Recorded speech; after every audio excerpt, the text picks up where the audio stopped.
ಅಖಿಲಾಂಡ ಕೋಟಿ ಬ್ರಹ್ಮಾಂಡ ನಾಯಕ ರಾಜಾದಿರಾಜ ಯೋಗಿರಾಜ ಪರಬ್ರಹ್ಮ ಶ್ರೀ ಸಚ್ಚಿದಾನಂದ ಸದ್ಗುರು ಸಾಯಿನಾಥ್ ಮಹಾರಾಜ್ ಕಿ ಜೈ. ಗುರುವಿನ ಪಾದಾರವಿಂದಗಳಿಗೆ ವಂದಿಸುತ್ತಾ ನಮಸ್ತೆ ಸ್ನೇಹಿತರೆ.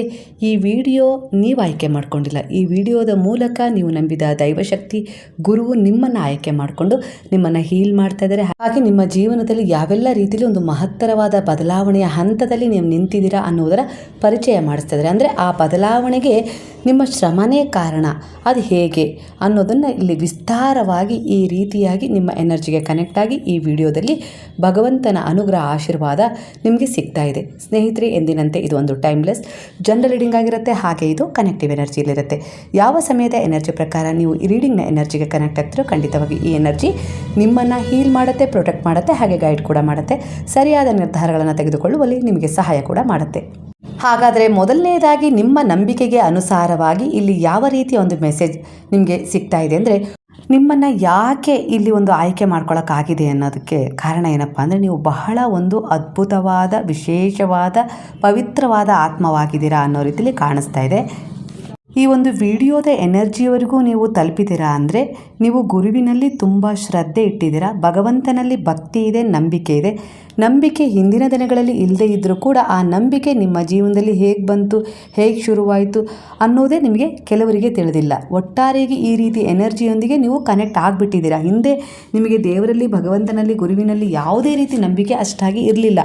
ಅದು ಹೇಗೆ ನೀವು ಈ ಜರ್ನಿಯಲ್ಲಿ ಈಗ ಮುಂದುವರಿತಾ ಇದ್ದೀರಾ ಅನ್ನೋದು ನಿಮಗೆ ಎಲ್ಲ ಒಂದು ರೀತಿಯಲ್ಲಿ ಒಂದೊಂದು ಸರಿ ಆಶ್ಚರ್ಯವನ್ನು ಉಂಟು ಮಾಡ್ತಾ ಇದೆ ಅನ್ನೋ ರೀತಿಯಲ್ಲಿ ಕೆಲವರ ಎನರ್ಜಿಗೆ ಕಾಣಿಸ್ತಾ ಇದೆ. ಇನ್ನೂ ಕೆಲವರಂತೂ ನಿಮ್ಮ ಆತ್ಮವೇ ಪವಿತ್ರವಾಗಿದ್ದು ನಿಮಗೆ ಭಗವಂತನಿಲ್ಲದಿದ್ದರೆ ನೀವು ಬದುಕಲ್ಲ ಅನ್ನೋ ರೀತಿಯಲ್ಲಿ ಯಾವಾಗಲೂ ನೀವು ಅವನ ಸನಿಹ ಇರಲಿಕ್ಕೆ ಬಯಸ್ತೀರಾ, ಅವನ ನಾಮಸ್ಮರಣೆಯೊಂದಿಗೆ. ನೀವು ಸದಾ ಅವರನ್ನು ನೆನಪು ಮಾಡ್ಕೊಳ್ತಾನೆ ಇರ್ತೀರ. ಅವರ ನೆನಪಿಲ್ಲ ಅಂದರೆ ನೀವಿಲ್ಲ ಅನ್ನೋ ಅಷ್ಟರ ಮಟ್ಟಿಗೆ ನೀವು ಶರಣಾಗಿದ್ದೀರಾ. ನೀವು ಬಯಸಿದ ಕ್ಷಣ ನಿಮ್ಮ ಎನರ್ಜಿಗೆ ಅವರು ಕನೆಕ್ಟ್ ಆಗ್ತಾರೆ ಕೂಡ. ಅಂದರೆ ನೀವು ಬಾಬಾರವರನ್ನು ಎಲ್ಲಿ ನೋಡಲಿಕ್ಕೆ ಬಯಸ್ತಿರೋ, ಯಾವ ಕ್ಷಣದಲ್ಲಿ ಅವರು ನಿಮಗೆ ಕಾಣಬೇಕು ಅಂತೇಳಿ ಹಾತೊರೆಯುತ್ತ ಮನಸ್ಸು, ಆ ಕ್ಷಣದಲ್ಲಿ ನಾನಿದ್ದೀನಿ ಅನ್ನೋ ರೀತಿಯಲ್ಲಿ ಅವರು ಭರವಸೆಯನ್ನು ನಿಮಗೆ ನೀಡ್ತಾ ಇದ್ದಾರೆ. ಅಂದರೆ ಪ್ರತಿ ಕ್ಷಣ ನೀವು ಅವರ ಸ್ಮರಣೆಯಲ್ಲಿರ್ತೀರ, ಅವರ ಧ್ಯಾನದಲ್ಲಿರ್ತೀರ. ಹಾಗೆ ನೀವು ಏನೇ ಕೆಲಸ ಮಾಡ್ತಿರಲಿ, ಅದು ಭೌತಿಕವಾಗಿ ಎಂಥದ್ದೇ ಜವಾಬ್ದಾರಿಗಳನ್ನು ನಿರ್ವಹಿಸ್ತಾ ಇದ್ದರೂ ಕೂಡ ನಿಮ್ಮ ಮನಸ್ಸು ಮಾತ್ರ ಸಾಯಿ ಬಾಬಾ ಅನ್ನೋ ರೀತಿಲಿ ದೇವರ ಸ್ಮರಣೆಯನ್ನು ಮಾಡ್ತಾನೆ ಇರುತ್ತೆ. ಅದಕ್ಕೆ ತಕ್ಕ ಹಾಗೆ ನಿಮಗೆ ಅವರು ನಾನಿದ್ದೀನಿ ಅನ್ನೋ ರೀತಿಲಿ, ನಿನ್ನ ನಂಬಿಕೆಗೆ ಅನುಸಾರವಾಗಿ, ನಿನ್ನ ಪ್ರಾರ್ಥನೆಗೆ ಅನುಸಾರವಾಗಿ, ನಿನ್ನ ನಾಮಸ್ಮರಣೆಗೆ ಅನುಸಾರವಾಗಿ ನಿನ್ನ ಸನಿಹ ನಾನಿರಬೇಕು ಅಂತೇಳಿ ನೀನು ಬಯಸ್ತಾ ಇದೆಯಾ. ನಾನು ಅದರ ಮೂಲಕನೇ ನಿನ್ನ ಸನಿಹ ಇದ್ದೀನಿ, ಆದರೂ ಕೂಡ ನನ್ನ ರೂಪದ ಮೂಲಕ ನಿನಗೆ ದರ್ಶನ ಕೊಡ್ತೀನಿ ಅನ್ನೋ ರೀತಿಲಿ ನಿಮ್ಮ ಮನಸ್ಸಿಗೆ ಅವರು ಹತ್ತಿರವಾಗಿ ಸ್ಪಂದಿಸ್ತಾ ಇದ್ದಾರೆ. ಈ ಎನರ್ಜಿ ನಿಮಗೆ ಕನೆಕ್ಟ್ ಆಗಿದೆ. ಹಾಗೆ ಗುರುವನ್ನು ನಂಬೋದಕ್ಕಿಂತ ಮೊದಲು ನೀವು ಹಲವು ದೇವತೆಗಳನ್ನು ಕೂಡ ಪೂಜಿಸಿ ಆರಾಧಿಸಿದರೆ ಅದರಲ್ಲಿ ನಿಮ್ಮ ಕುಲದೇವತೆಯೂ ಕೂಡ ನಿಮಗೆ ಇಷ್ಟ. ಆದರೆ ಕೆಲವೊಂದು ಸಾರಿ ನಿಮ್ಮ ಕುಲದೇವತೆಗೆ ಹೋಗಬೇಕು ಅಂದರೂ ಆಗಿಲ್ಲ ಅಂಥೇಳಿ ನಿಮ್ಮಲ್ಲಿ ಒಂದು ಸಣ್ಣ ವ್ಯಥೆ ಇದೆ. ಹೋಗ್ತಾ ಇದ್ದೀರಾ, ಬರ್ತಾ ಇದ್ದೀರಾ, ಆದರೂ ಕೂಡ ನಿಮ್ಮದೊಂದು ಇಚ್ಛೆ ಪೂರ್ಣಗೊಂಡಿಲ್ಲ. ಆದರೆ ಇನ್ನೂ ಕೆಲವರು ಹೋಗಬೇಕು ಅನ್ನುವ ಮಹತ್ತರ ಆಸೆ ಇಟ್ಕೊಂಡಿದ್ದೀರಾ, ಆದರೆ ಹೋಗ್ಲಿಕ್ಕೆ ಆಗ್ತಾ ಇಲ್ಲ. ಆದರೆ ವಿಶೇಷವಾದ ಸಂದರ್ಭದಲ್ಲಿ, ವಿಶೇಷವಾದ ರೀತಿಯಲ್ಲಿ ಅವರು ನಿಮ್ಮನ್ನು ಕರೆಸ್ಕೊಳ್ತಾರೆ ಅನ್ನೋ ರೀತಿಯಲ್ಲಿ ಕಾಣಿಸ್ತಾ ಇದೆ ಎನರ್ಜಿ. ಖುಷಿ ಪಡಿ, ಹಾಗೆ ಮ್ಯಾನಿಫೆಸ್ಟ್ ಮಾಡಿ.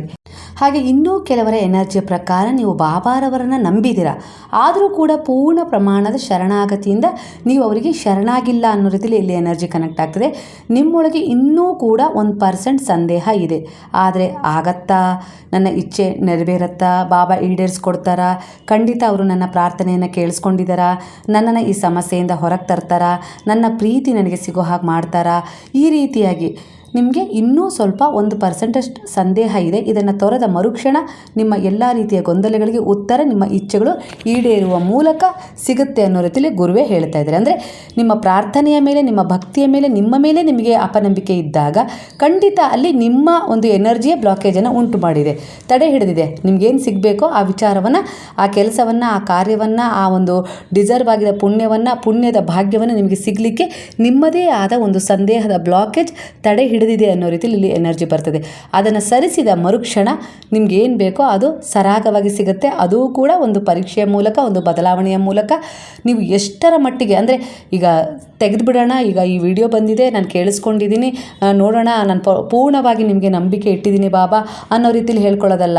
ಆ ಶರಣಾಗತಿ ಅಂದರೆ ಹೇಗಿರಬೇಕು ಅಂದರೆ, ನೀವಿಲ್ಲದೆ ನಾನಿಲ್ಲ ಅನ್ನೋ ರೀತಿಲಿ ಇರಬೇಕು. ನೀವೇ ನನಗೆಲ್ಲ, ನೀವೇನೇ ಕೊಟ್ಟರು ಅದರಲ್ಲಿ ನನಗೆ ಪೂರ್ಣ ವಿಶ್ವಾಸ ಇದೆ. ನನ್ನ ಆಸೆ ಆಕಾಂಕ್ಷೆಗಳಿಗಿಂತ ಹೆಚ್ಚಾಗಿ ನೀವೇನು ಕೊಡ್ತೀರೋ ಅದ್ರ ಮೇಲೆ ನನಗೆ ವಿಶ್ವಾಸ ಇದೆ ಅನ್ನುವ ರೀತಿಯಲ್ಲಿ ಸಮರ್ಪಣೆ ಆಗಬೇಕು. ನಾನೊಂದು ಕನಸನ್ನು ಕಂಡಿದ್ದೀನಿ, ಆದರೆ ಆ ಕನಸು ನನಗೆ ಈಡೇರುತ್ತೋ ಇಲ್ಲೋ ಗೊತ್ತಿಲ್ಲ, ಆದರೆ ನಿಮ್ಮ ಕನಸು ನನ್ನ ಬಗ್ಗೆ, ನನ್ನ ಜೀವನದ ಬಗ್ಗೆ ಏನು ಇಟ್ಕೊಂಡಿದ್ರೋ ಅದನ್ನು ನೀವು ಕೊಟ್ಟರು ನಾನು ಸಂಪೂರ್ಣವಾಗಿ ಸ್ವೀಕರಿಸ್ತೀನಿ ಅನ್ನೋ ಭಾವವೇ ನಿಜವಾದ ಶರಣಾಗತಿಯಾಗಿರುತ್ತೆ. ಅಂದರೆ ನಿಮ್ಮ ಒಂದು ಪ್ರಾರ್ಥನೆಗೆ ಅನುಸಾರವಾಗಿ ನಿಮ್ಮ ಮನಸ್ಸಲ್ಲಿ ಏನು ಇಚ್ಛೆ ಇದೆಯಲ್ಲ ಅದನ್ನು ಪೂರ್ಣಗೊಳಿಸ್ಕೊಳ್ಳೋದಕ್ಕಿಂತ ಹೆಚ್ಚಾಗಿ ನಿಮಗೆ ನನ್ನ ಬಗ್ಗೆ ಏನು ಕೇರ್ ಇದೆ, ಅಂದರೆ ನನ್ನ ಬಗ್ಗೆ ನೀವೇನು ಫೀಲ್ ಮಾಡ್ತೀರಾ, ಅಂದರೆ ನನ್ನ ಬಗ್ಗೆ ನೀವೇನೊಂದು ತಯಾರಿ ಸಿದ್ಧತೆ ಮಾಡ್ಕೊಂಡಿದ್ದೀರಾ, ಅದರಿಂದ ನಂಗೆ ಒಳ್ಳೆಯದಾಗತ್ತೆ ಅನ್ನೋ ರೀತಿಲಿ ನಾನು ಆರಿಸ್ಕೊಂಡಿದ್ದಕ್ಕಿಂತ ನೀವೇನು ಕೊಡಬೇಕು ಅಂತ ಬಯಸ್ತೀರೋ ಅದೇ ನನಗೆ ಸಿಗಲಿ, ಅದರಲ್ಲಿ ನಾನು ಸಂತೃಪ್ತಳಾಗಿದ್ದೀನಿ ಅನ್ನೋ ರೀತಿಲಿ ನೀವು ಸಂಪೂರ್ಣವಾಗಿ ಶರಣಾದರೆ ಖಂಡಿತ ಅಲ್ಲಿ ಅವ್ರು ಕೊಡಬೇಕು ಅನ್ನೋದಕ್ಕಿಂತ ನೀವೇನು ಬಯಸಿದ್ರಲ್ಲ ಅದನ್ನೇ ಬದಲಾಯಿಸಿ ಕೊಡಲಿಕ್ಕೂ ಕೂಡ ಅವರು ಪ್ರಯತ್ನ ಪಡ್ತಾರೆ ಅನ್ನೋ ರೀತಿಲಿ ಬರ್ತದೆ. ಅಂದರೆ ಹೇಗಪ್ಪ ಅಂದರೆ, ಈಗ ನಿಮ್ಮ ಮಗು, ಉದಾಹರಣೆ ನಾನು ಹೇಳ್ತಾ ಇರೋದು, ಒಂದು ಬೈಕ್ ಬೇಕು ಅಂತೇಳಿ ಬಯಸ್ತಾ ಇದೆ, ಆದರೆ ನೀವು ಅದರ ಒಂದು ಸೇಫ್ಟಿ ನೋಡ್ತಾ ಇದ್ದೀರಾ, ಬೇಡ ಅಂತೇಳಿ ತಳ್ಳಿ ಹಾಕ್ತಾ ಇದ್ದಾರೆ. ಆಗ ಆ ಮಗು ಏನನ್ನುತ್ತೆ, ಸ್ವಲ್ಪ ದೊಡ್ಡ ಮಗುನೇ, ಒಂದು 20 ವರ್ಷದ್ದೇ ಅಂತಲೇ ಇಟ್ಕೊಳ್ಳಿ, ಆ ಮಗು ಏನನ್ನುತ್ತೆ, ಆಗಲಿ ಬಿಡಮ್ಮ, ನನಗೆ ಅದು ಇಷ್ಟ ಇದೆ, ಆದರೆ ನಿನ್ನಿಚ್ಛೆ ಏನಿದೆಯೋ ಅದನ್ನೇ ನೀನು ನನಗೆ ಕೊಡಿಸಮ್ಮ, ಪರವಾಗಿಲ್ಲ, ನಾನು ಅದರಲ್ಲೇ ನಿನಗೇನು ಇಷ್ಟ ಇದೆಯೋ ಅದನ್ನು ನಾನು ಒಪ್ಕೊಳ್ತೀನಮ್ಮ ಅಂತ ಹೇಳಿ ಅದು ವಿನಯಪೂರ್ಣವಾಗಿ ನಮ್ರತಾಭಾವದಿಂದ ನಿಮಗೆ ಶರಣ ಆದಾಗ ನಿಮ್ಮ ಮನಸ್ಸು ಏನು ಅನ್ಸುತ್ತೆ ಗೊತ್ತಾ, ಬಿಡು, ನನ್ನ ಮಗ ಕೇಳಿದ್ದೆ ನಾನು ಕೊಡಿಸ್ಬಿಡೋಣ ಅನ್ನೋ ರೀತಿಲಿ ನೀವು ಅದಕ್ಕೆ ಸಿದ್ಧರಾಗ್ತೀರಾ, ಪ್ರಿಪೇರ್ ಆಗ್ತೀರಾ. ಅದು ಕೂಡ ನಿಮ್ಮ ಜೀವನದಲ್ಲಿ ಈ ರೀತಿ ಚಮತ್ಕಾರ ಕೂಡ ನಡಿಬೋದು. ಅಂದರೆ ಅಷ್ಟರ ಮಟ್ಟಿಗೆ ನೀವು ಪೂರ್ಣವಾಗಿ ಶರಣ ಆಗಬೇಕು ಅನ್ನೋ ರೀತಿಲಿ ಕಾಣಿಸ್ತಾ ಇದೆ ಕೆಲವರಿಗೆ. ಬಾಬಾ ಹೇಳ್ತಾ ಇದ್ದಾರೆ, ನನ್ನಿಂದ ಅಸಂಭವ ಅನ್ನೋದು ಏನೂ ಇಲ್ಲ, ನನ್ನಿಂದ ಎಲ್ಲವೂ ಸಾಧ್ಯ. ನಿನ್ನ ಕರ್ಮವನ್ನು ಬದಲಾಯಿಸಿ ವಿಶೇಷವಾದ ರೀತಿಯಲ್ಲಿ ನಿನಗೆ ಬದಲಾವಣೆ ಕೊಡೋದು ನನಗೆ ಗೊತ್ತು. ಹಾಗೆ ಕೆಲವು ಪರೀಕ್ಷೆಗಳನ್ನು ಒಡ್ಡಿ ನಿನ್ನ ನಂಬಿಕೆ ಹೇಗಿದೆ, ನಿನ್ನ ಶರಣಾಗತಿಯ ಭಾವ ಹೇಗಿದೆ ಅನ್ನೋದನ್ನು ಪರೀಕ್ಷೆ ಮಾಡೋದು ಗೊತ್ತು. ಹಾಗೆ ನಿನ್ನೆದುರಿಗೆ ನಾನು ಬರಬೇಕು ಅಂತೇಳಿ ನೀನು ಬಯಸಿದಾಗ ಬರೋದು ಗೊತ್ತು. ಹಾಗೆ ನೀನು ನನ್ನನ್ನು ದೂರ ತಳೆದಾಗೂ ನಾನು ಅಲ್ಲಿ ಅದೃಶ್ಯವಾಗಿ ನಿನ್ನೆದುರಿಗೆ ನಾನು ಇರ್ತೀನಿ, ಆದರೆ ನಿನಗೆ ಕಾಣಿಸ್ದೇನೂ ಇರ್ತೀನಿ ಅನ್ನೋ ರೀತಿಲೂ ನನಗೆಲ್ಲದೂ ಗೊತ್ತು ಅನ್ನೋ ರೀತಿಲಿ ಹೇಳ್ತಾ ಇದ್ದಾರೆ. ಅಂದರೆ ನಾನು ಅನಂತ, ನನಗೆ ಎಲ್ಲ ತಿಳಿದಿದೆ. ನಿನ್ನ ಮನಸ್ಸಲ್ಲೇನಿದೆ, ನಿನ್ನ ಒಳ ಮನಸ್ಸಲ್ಲೇನಿದೆ, ಹೊರ ಒಂದು ಭೌತಿಕ ಆಸೆಗಳಲ್ಲಿ ನೀನು ಎಷ್ಟು ಇಚ್ಛೆಗಳನ್ನು ಹೊಂದಿದೆಯಾ ಎಲ್ಲವನ್ನು ನಾನು ಗ್ರಹಿಸ್ತಾ ಇದ್ದೀನಿ, ನನಗೆ ಅರ್ಥ ಆಗ್ತಾ ಇದೆ. ಆದರೆ ಕೆಲವೊಂದು ಮಾಯೆಗಳಿಂದ ಹೊರಗೆ ಬರದೆ ನೀನು ಒದ್ದಾಡ್ತಾ ಇದೆಯಾ.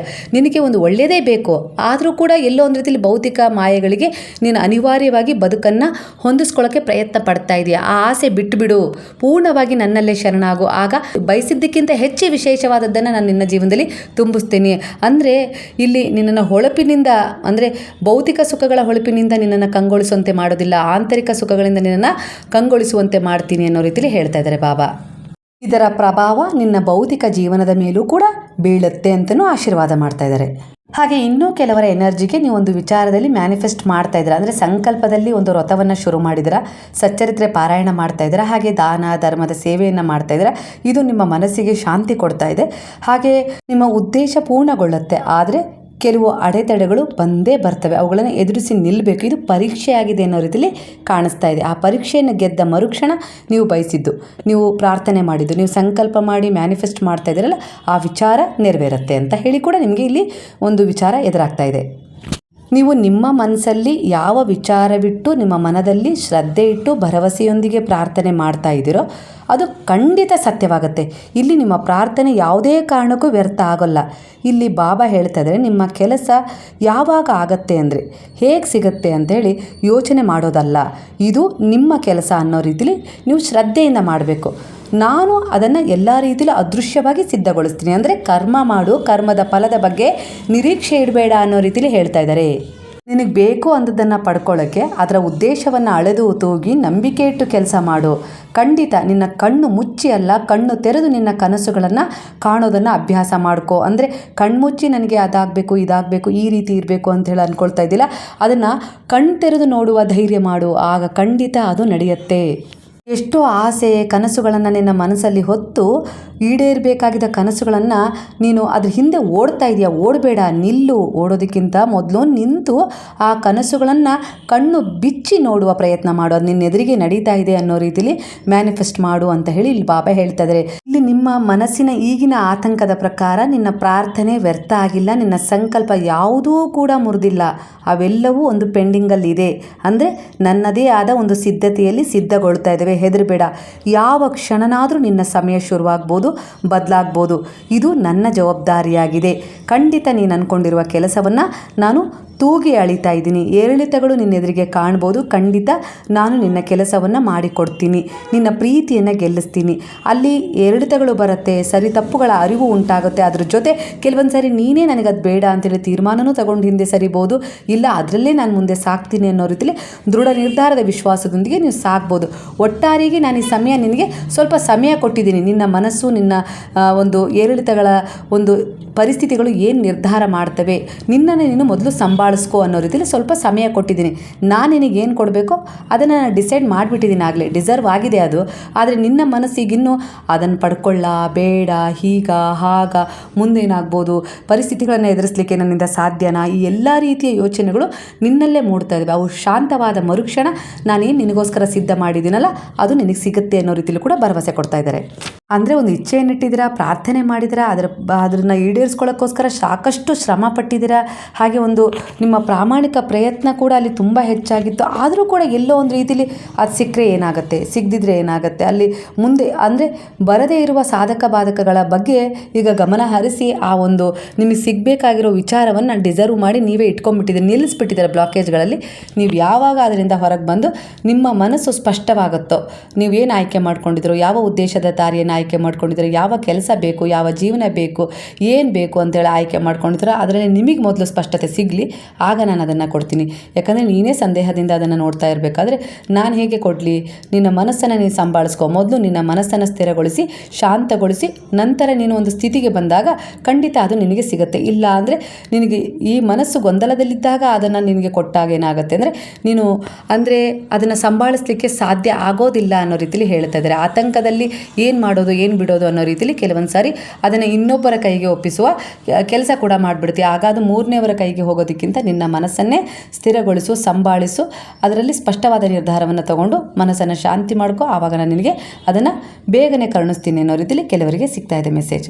ನಿನ್ನದೇ ಪ್ರಾಮಾಣಿಕ ಪ್ರಯತ್ನದ ಮೂಲಕ ನಿನ್ನ ಕನಸುಗಳನ್ನು, ಇಚ್ಛೆಗಳನ್ನು ಪೂರ್ಣಗೊಳಿಸ್ಕೊಳ್ಳೋಕ್ಕೆ, ನಿನ್ನ ಜೀವನವನ್ನು ಇದೇ ರೀತಿ ಇಟ್ಕೊಳ್ಬೇಕು, ಇದೇ ರೀತಿ ಅದನ್ನು ಸರಿಪಡಿಸ್ಕೊಳ್ಬೇಕು ಅಂತೇಳಿ ನೀನು ಪ್ರಾರ್ಥನೆ ಮಾಡಿದೆಯಲ್ಲ, ಆ ಪ್ರಾರ್ಥನೆ ಎಂದಿಗೂ ಕೂಡ ವ್ಯರ್ಥ ಆಗೋದಿಲ್ಲ. ಆ ಪ್ರಾರ್ಥನೆ ಅವರ ಮೇಲೆ ಕೆಲಸ ಮಾಡ್ತಾಯಿದೆ, ಅವರನ್ನು ಬದಲಿಸುವ ಮೂಲಕ.